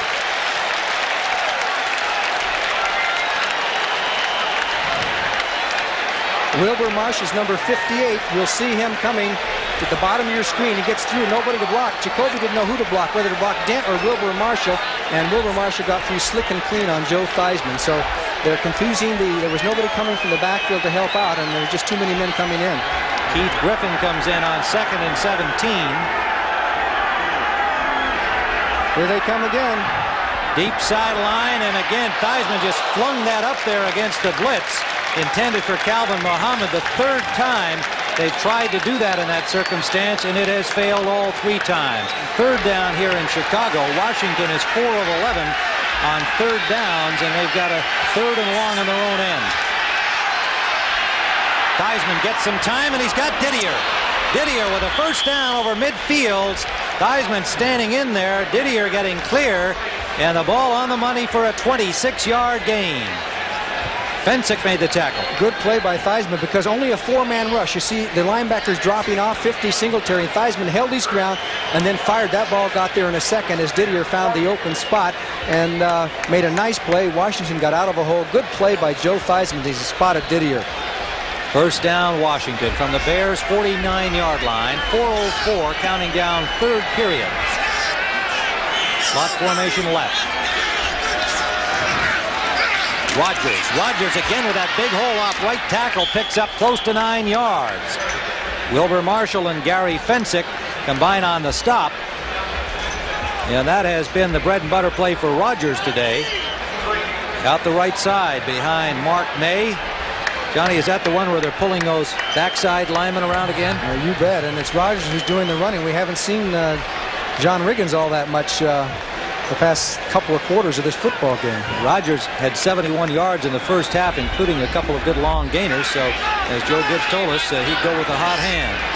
William Perry is in defensively now, and Cliff Griff at linebacker. Intended and complete to Gary Clark. Number 84 with Frazier on the coverage. A first down and goal to go for the Redskins at the 8-yard line of the Bears. What a super play by Clark, but mainly by Theismann too, because they were all over him. He has Les Frazier. Clark goes the inside and then to the outside. Frazier 21 on the coverage, and it was Clark who looked back and spotted the ball first, but Theismann really took a pounding, and they were really surrounding him when he threw the ball. 2 excellent plays in a row by by Joe Theismann, and of course Clark was the receiver with a good catch. With 4 catches in the game, one of the reasons Charlie Brown was sent to Atlanta after his contract dispute. This is Rogers. Rogers trying to dive back to the 5-yard line. Tripped up by Fensick. And will wind up with a gain of maybe 2 on the play. It'll be 2nd and goal, and the ball now resting at the 6-yard line of Chicago. A score on this drive by the Redskins could make the rest of this half interesting. This is the case where they pulled the offside line again, but this time you'll notice that Rogers went outside the trap block and got in trouble instead of following his lineman.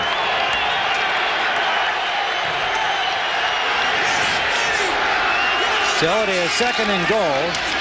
Theismann intended for Monk, and a big defensive play by Gary Fensick of the Bears, number 45. Monk was open, but Fensick timing his move on the ball perfectly. Okay, let me try and show you that play again where they pull the lineman right there and pull him this way, and they turn up that play that has been successful, but Rogers went outside of it, and the lineman pulled up, and he got into trouble by going too wide. Now you'll see Grimm and Jacoby, now they turn up the field. Didier's blocking, 86 is blocking, and Rogers goes outside and right into Otis Wilson, and that messes up the play. 3rd and goal here for the Redskins. Theismann, he's got a man open, Didier, and he's knocked out of bounds by Wilbur Marshall at the 1-yard line. So it'll be 4th and goal. Clint Didier. Theismann on the money to Didier again, but Marshall reacting. Okay, they're in a crucial situation as Theismann rolls out this way and hits Didier, can't quite get into the end zone, and we're now down to a crucial part of the game for the Washington Redskins because they have got to go for it. Knocked out of bounds by Wilbur Marshall. 4th and 1.5. Otis Wansley comes in to join Riggins in the short yardage here, and an extra blocker, Anthony Jones. Twice before, the Bears have stopped them on 4th and short. Wansley is stacked up.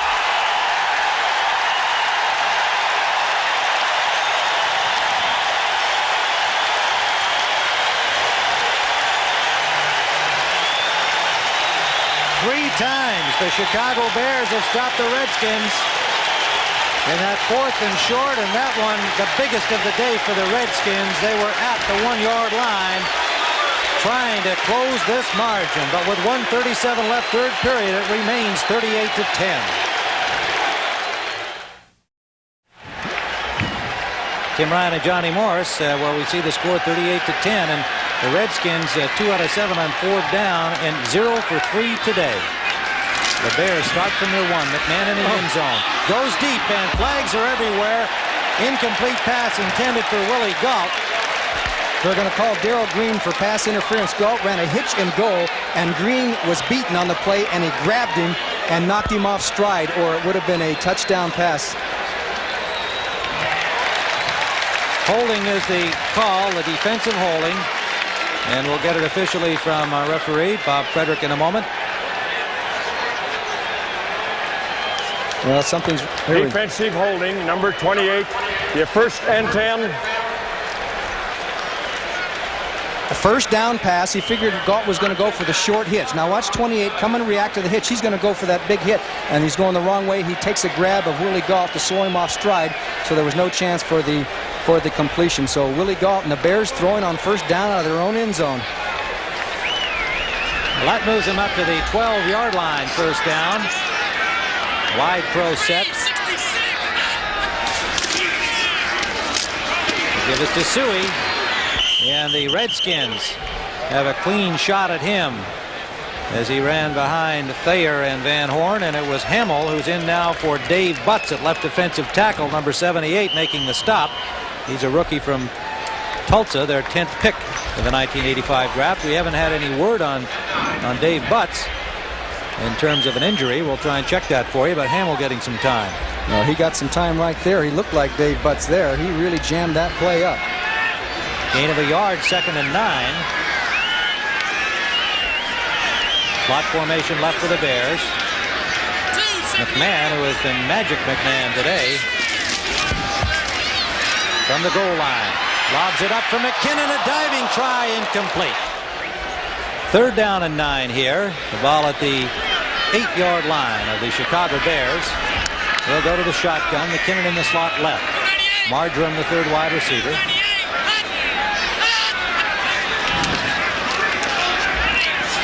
McMahon takes it up the middle and is tackled from behind by Dexter Manley, number 72. And they'll spot it at the 16-yard line, and it looks like it's just slightly short. Well, that was what you call an old-fashioned necktie tackle as McMahon took off, and it was Manley who... Illegal motion on the offense. Well, it won't matter anyway. Illegal motion charged against the Bears. Well, if it's fourth down, they may refuse the penalty and force the Bears to punt rather than take the penalty.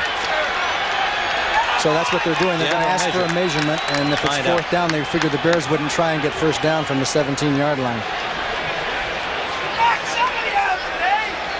There's Dave Butts on the Redskins bench, and again, we have not been informed of any injury to Butts, so it may be just that they're giving Dean Hamill some time.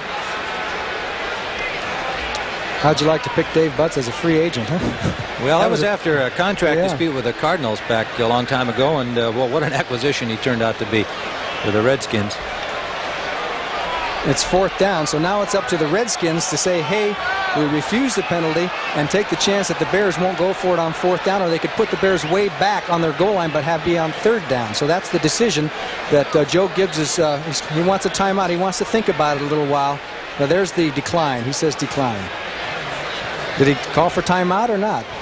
Maybe he's just trying to get his own team's attention. I don't think that he illegal motion would take the timeout. Offense number 71, and it will be refused, and it'll be fourth down. He's a sharp quarterback. That's right. McMahon saw what team timeout. It is their first one. Washington's, and they have 2 remaining. McMahon spotted that signal, and whether it was intentional or not by Gibbs, I speculated he was just signaling his team to get them to decline the penalty. However, we have a timeout, and it's 38-10 Chicago.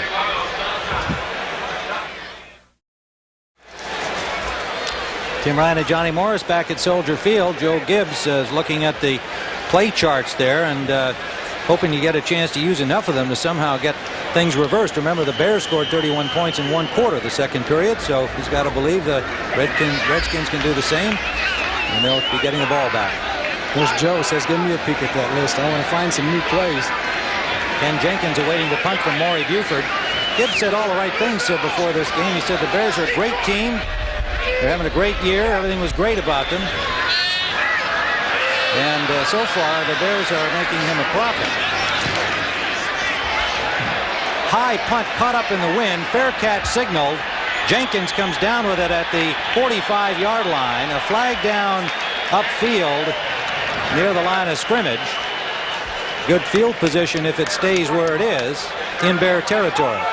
The Bears went into a shift there and tried to pull Washington off sides, which would have given them a first down, but the Redskins were too smart. They didn't go for it. Only a 30-yard punt by Buford.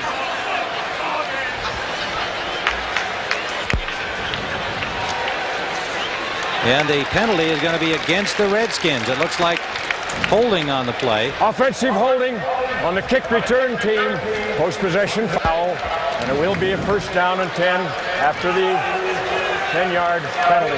Well, instead of being in Bears territory, they're now starting back at their own 44. It's been that kind of a day for the Redskins. And the pass is tipped away, intended for Monk. Mike Richardson got a hand on it, and Monk was open behind him, but up in the air went Richardson. The Redskins had it played well that time. Had Monk caught that ball, it would have been an easy touchdown because the Bears came with the all-out blitz once again, and the pass was just deflected because Monk had gotten behind the defense. You'll see it right here. He could have turned up the field and gone all the way as Mike Richardson batted the ball away at the last second. 2nd and 10 Redskins from their own 44. Rogers the lone setback. Monk wide left. Monk sideliner again, and that pass off the mark from Theismann. Frazier on the coverage. Monk on the comeback with the ball in front of him. The Redskins are taking the right approach, Tim. They're getting one-on-one out there, Monk on Frazier, and on the other side it's one-on-one as the Bears blitz, but they're not able to take advantage of it. Art Monk, who caught 106 passes last year, has one today. And he had 7 last week against the Eagles. They just haven't been able to get the ball to him. And most of them that have gotten to him have been for short yardage. Theismann is 15 of 26 now, 170 yards. 3rd down and 10. The blitz again, and he is buried. McMichael, number 76. 3rd sack of the afternoon by the Chicago Bears. Number 76 puts a move on Ken Huff, 61, and goes right on through. He just did a little jab step left and jab step right, and he really did put a move on it. Oh, there we go. Steve McMichael says he's number 1. You must know where the cameras are. Yeah. How do these guys concentrate on that kind of thing? How does he know where the cameras are? All right, Steve. It started out as a matchup of the Texan McMichael and the guy from Arkansas, Thielman, but he's out in favor of Dick Huff, in favor of Ken Huff because of the injury. Do we have time for a telestrator on that last play? I would like to show a telestrator play. Okay, I want to show you the move by Steve McMichael, 76. And Huff, 61, is blocking on him. He fakes this way and comes through. Let's watch the move. One-on-one situation. There it goes, and he just deked him out, comes in for the sack. That's what they call action down in the pits, one-on-one.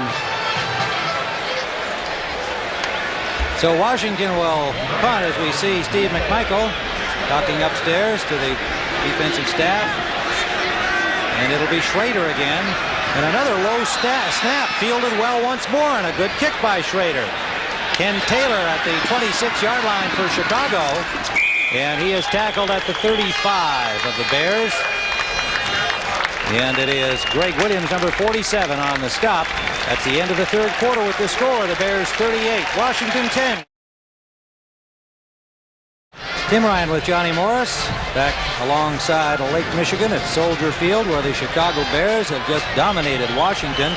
If you joined us along the way, it is important to point out that the Redskins led this game 10-0.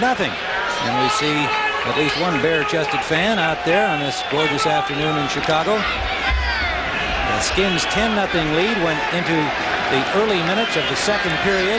The Bears scored 31 unanswered points and have added another touchdown in the 3rd. And they open the 4th in possession of a 1st down at their own 35. Walter Payton.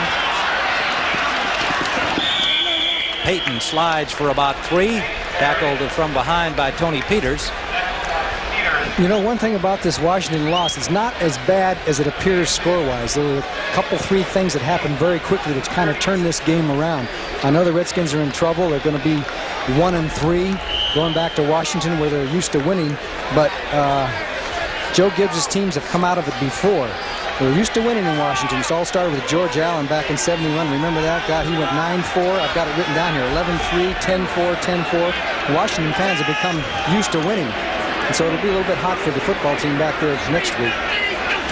2nd and a long 7. This is Suey. Suey chased by Olkowitz.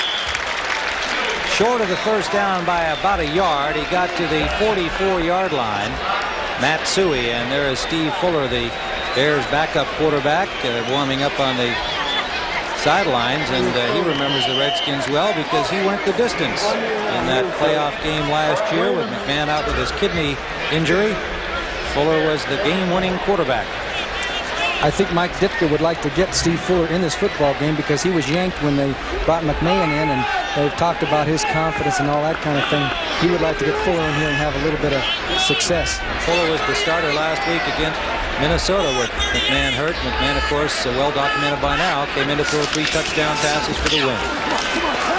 Calvin Thomas for 1st down, has it, but a flag is down. Thomas got to the 49-yard line, and Neil Olkowitz made the tackle. Errol Green getting in on it. And the flag will be apparently against the Bears. Offensive holding, number 63. That is Jay Hilgenberg, the center. And third down will be repeated. Would you like to see what Walter Payton does when he's not carrying the ball? Here he is. Watch him collide with Malott, 57, right here. He blocks, aside from running for 13,000 yards. Collision. Here comes 34 and 57. Boom. And out of the play goes Malott. The penalty brings up a 3rd and 11 against the Bears. They go to the shotgun. Moorhead, the tight end, in motion at the top of your screen. McMahon, and incomplete. Not on the money there. A flag down, as it was intended for Marjoram. A flag down on the play on that side of the field. The rookie Barry Wilburn, number 45, had the coverage.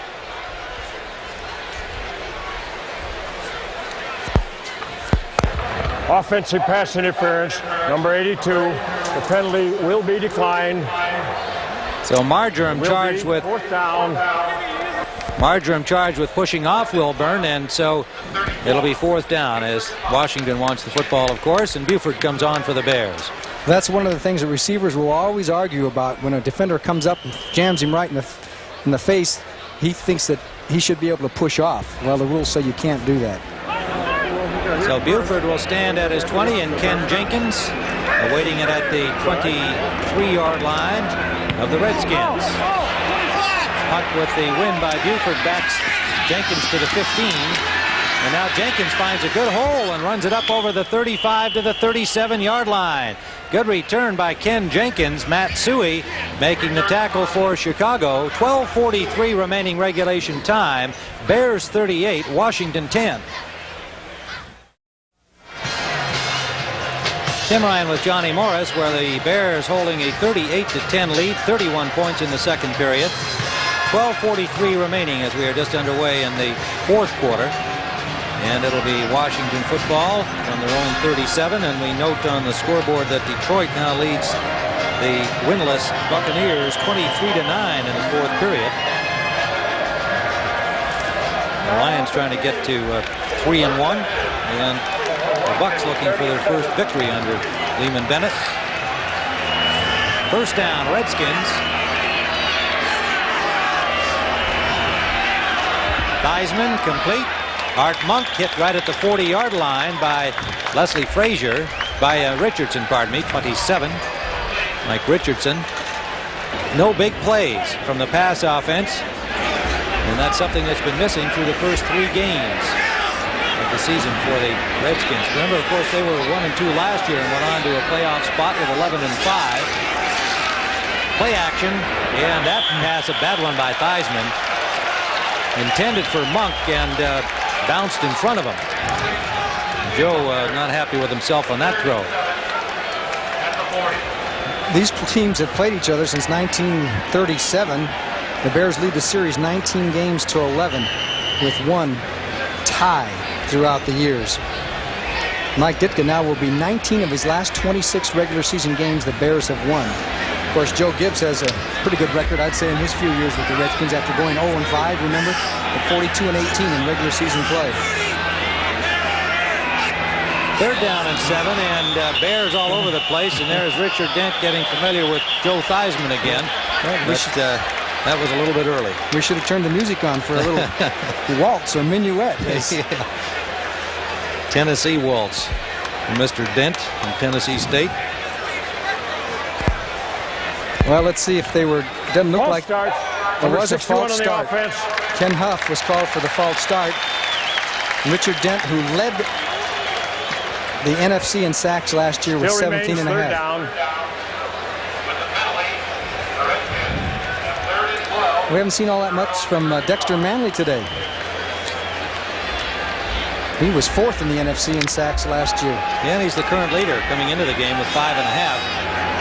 Phillips and Gale come into the Bears secondary on the 3rd down and 12. Theismann going deep for Monk. He's got 2 men on him, and he cannot bring it in. Richardson and Fensick, 27 and 45, were both on Art Monk, not giving him much of a chance to grab that one, and he nearly had it anyway. There's number 81, Art Monk, down the field with Frazier Richardson running right along with him, and Gary Fensick, 45, will come over. So it winds up with a double coverage, a little collision there. But Monk almost made a super grab. He was putting the ball away, but Fensick, 45, at the last second, kind of battered it away. So Schrader will punt again. What a job this guy's been doing. That's not a great punt, but fair catch signaled by Taylor, then had to make a diving catch on it at the 38-yard line. And so the Bears will have good field position, and that punting situation continues to hurt Washington. Steve Fuller has come in to replace Jim McMahon at quarterback, with the Bears holding a 38-10 lead.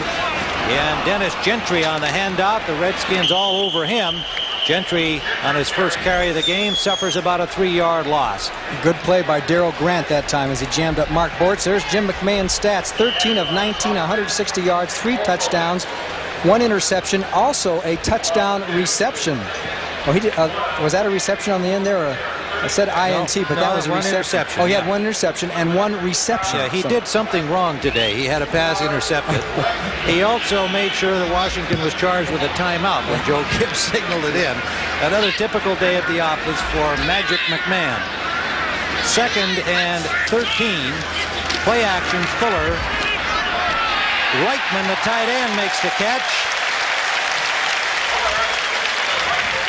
On the stop, Tony Peters, number 23. Tim Reitman, the rookie from UCLA, has been in the USFL since the Bears drafted him in 1982. Opted to go to the new league, and now with the Bears and backing up Emery Moorhead. A flag down, and it looks like the good pass and catch will be brought back.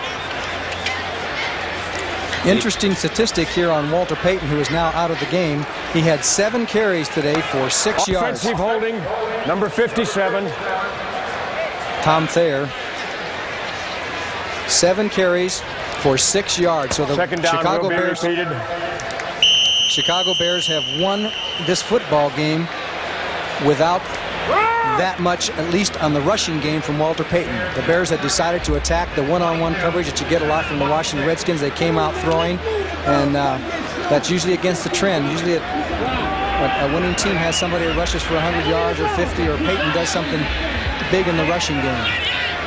Tom Andrews has come in for Tom Thayer at right guard for the Bears. Andrews, number 60. Gentry in motion. Rolling is Fuller back the other way, intended for Marjoram, but Fuller had Olkowitz all over him, who had excellent pursuit from his middle linebacker spot, and Fuller had no chance to throw the ball back cross field. That's a long pass yardage-wise when you have to come all the way back to the other side. So they have been using Gentry and Calvin Thomas as we see Olkowitz, the Redskins tackle leader, go off. Suey and Payton out of the ball game, McMahon out of the ball game, and now rookie receiver number 81, James Manis, comes in. His first appearance, a rookie from TCU. Bears number 3 choice this year. And Brad Anderson, the second-year man from Arizona, also in at wide receiver, number 86. So they've gone to the second team. Fuller is wrapped by Dexter Manley. Dexter Manley, number 72, bullying in from the right side, and Charles Mann, his partner on the left side, getting in on it. He comes at 71 as the left tackle, Andrew Frederick, and he's blocking on Manley, and Manley just goes right on to the outside of him and comes through and puts the hit on Steve Fuller with some help from Charles Mann, who was injured on the play as it developed. They had quite a collision at the quarterback, and Mann a little slow to get up. Third-year man from Nevada, Reno, and apparently he's all right. So the sack drops the line of scrimmage back to the 18-yard line of the Bears. Boy, they might have an all-time record for first down. What is it, about 30 yards? Something like that.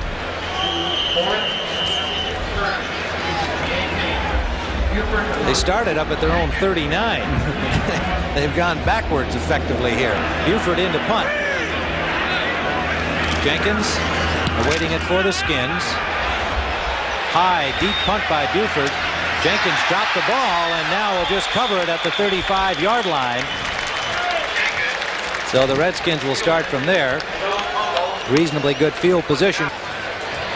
And the Redskins up against it, to say the very least. Joe Theismann try to get something going here with the remaining 9.5 minutes. Wide to the right comes Monk. Out to the left goes Gary Clark. This is Griffin, Keith Griffin, of the Griffin family of football players. Picks up about 3 as he's hit by Wilbur Marshall, number 58. Bears have Tyrone Keys, number 98, in the game on the front.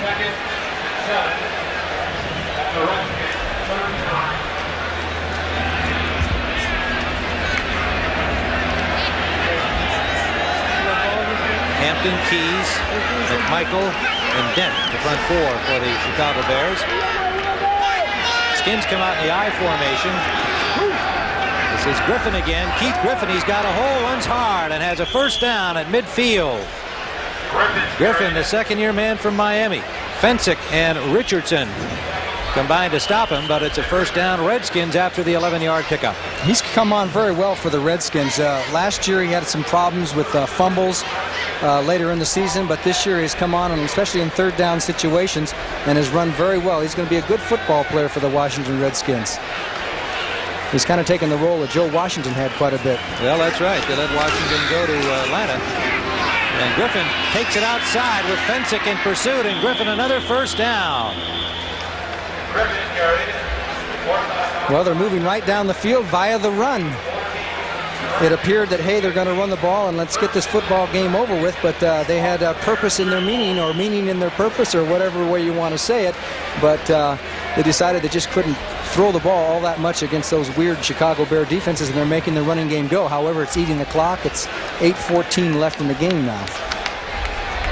First down inside the 35-yard line of Chicago. Slot formation left for the Redskins. Play action. Theismann, it's batted down by Richard Dent. You know, I watched the Redskins work against Richard Dent in practice. One of their own players playing the part of Richard Dent. They spent quite a bit of time trying to block him. Well, he's done just about everything today. Tackle, sack, and knock down passes. Okay, Dent is on the top of the screen right there, and you see Jacoby is blocking on him. They get a standoff, but Dent looks for the quarterback and sees he's going to throw that way and reaches up and bats the ball down. 95 on 66. They're just battling, and then he just jumps up, and he's so tall that it becomes an effective weapon. 2nd and 10.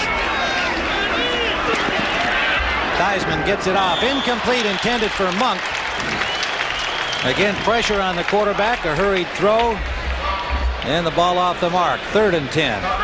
Well, you hit it on the head, Tim. The hurried throw caused him to throw just a little off, and Monk couldn't hang on to the ball, but he had one-on-one coverage. He could very likely have gone for a touchdown. So the Redskins haven't given up.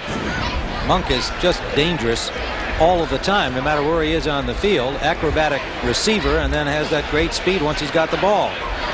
Theismann 16 of 31, 173 yards. Let's take a guess at how many players the Bears will rush this time, or if they drop everybody off. Watch the line. You see all those backers go. No, just a straight rush. Up the middle for Didier, and he's got the ball or not? No, it's an incomplete pass. The Bears say he had it and we recovered the fumble, but I believe it's just going to be an incomplete. The Bears with a normal pass rush, and Didier, who's caught some key passes for Washington today, breaks away, makes the grab.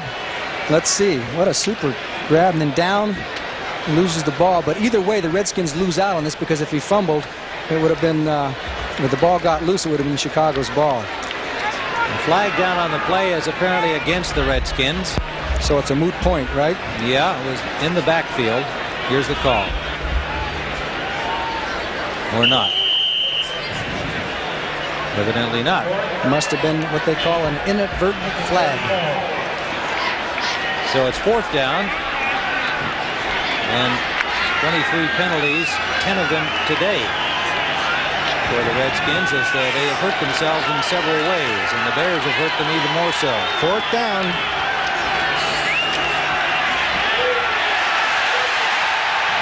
Theismann away from Dent, gets the ball off, and it is complete. And he has, I believe, the first down yardage.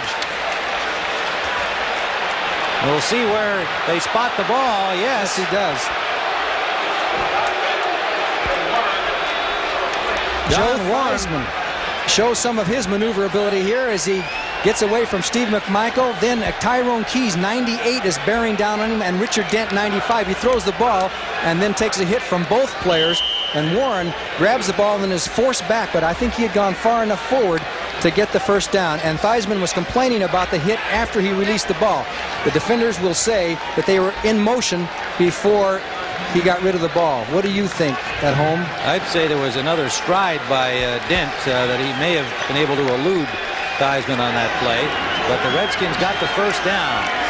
Don Warren on first down for Monk, and a good grab by Monk with Frazier, practically a second jersey on him. Monk still made the catch, and now a flag down with some action at the line between Jacoby, I believe, or is it Grimm? Yes, Jacoby and Richard Dent having some words. Jacoby must be tired of looking at Richard Dent coming all day. That's what he gets paid for, of course, and it's been quite a battle between those two big men. Monk only got a couple of yards on the play, but he made a superb catch. It looks like the penalty is going to go against Chicago. Bob Frederick discussing it with the official on the sideline, and we'll see what transpires here. Dent has left the field in the meantime, and Bob Frederick has not been able to get that mic on every time that there's been a penalty call. But it's evidently a personal foul penalty against Dent of the Bears, and so it's a first down for Washington at the 10-yard line. Tyrone Keys has come in to replace Dent.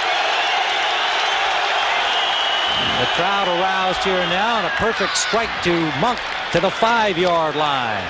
And it'll be second and goal from the 5 with Reggie Phillips, the rookie, forcing him out, number 48.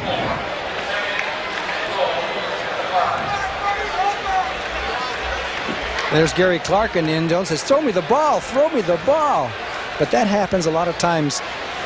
The quarterback's motion, and he looks a little bit more open than he was. The defenders sometimes react to where the quarterback is throwing the ball, but they'll probably try Clark again with that quick post down there. They've got to get in the end zone here. They can't waste time getting in. Second and goal, 6:28 to play in the fourth quarter. Theismann for the tight end. Didier intercepted by Richardson. Theismann, the only man that can get him.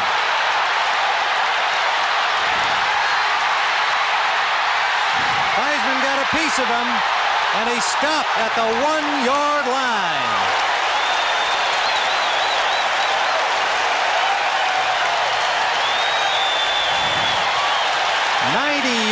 Interception return to the Washington 1 by Mike Richardson, and Theismann at least slowed him up. Keith Griffin able to keep him out of the end zone, but they're at the 1. And into the kind of the double coverage out in the flat. That's always a dangerous pass.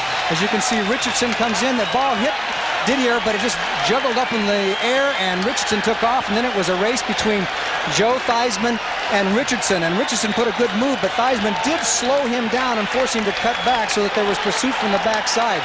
You know, most quarterbacks should be able to get by him very easily, but Theismann at least forced him back, did not give up. He gave it a shot and at least delayed him enough so that he didn't get the touchdown, but it looks like it's going to be a moot point. The Bears are on the half-a-yard line. Fuller, the quarterback, trying for the sneak, and he is stacked up by the Skins defense. They're not prepared to fold up under these circumstances, and there is a tired Joe Theismann. That's the most running he's had to do today, chasing down Richardson. The ball was in Didier's hands. He couldn't hold on with the two guys defending on him, and Theismann, to his credit, didn't just let him waltz down the sideline on his own. He went after him. He is an angry young man. His statistics aren't all that bad, but just think he has to go back in this game again, and the Bears are going to be down 45, or I should say the Redskins are going to be down 45-10. Pitch out for Gentry. Gentry, touchdown.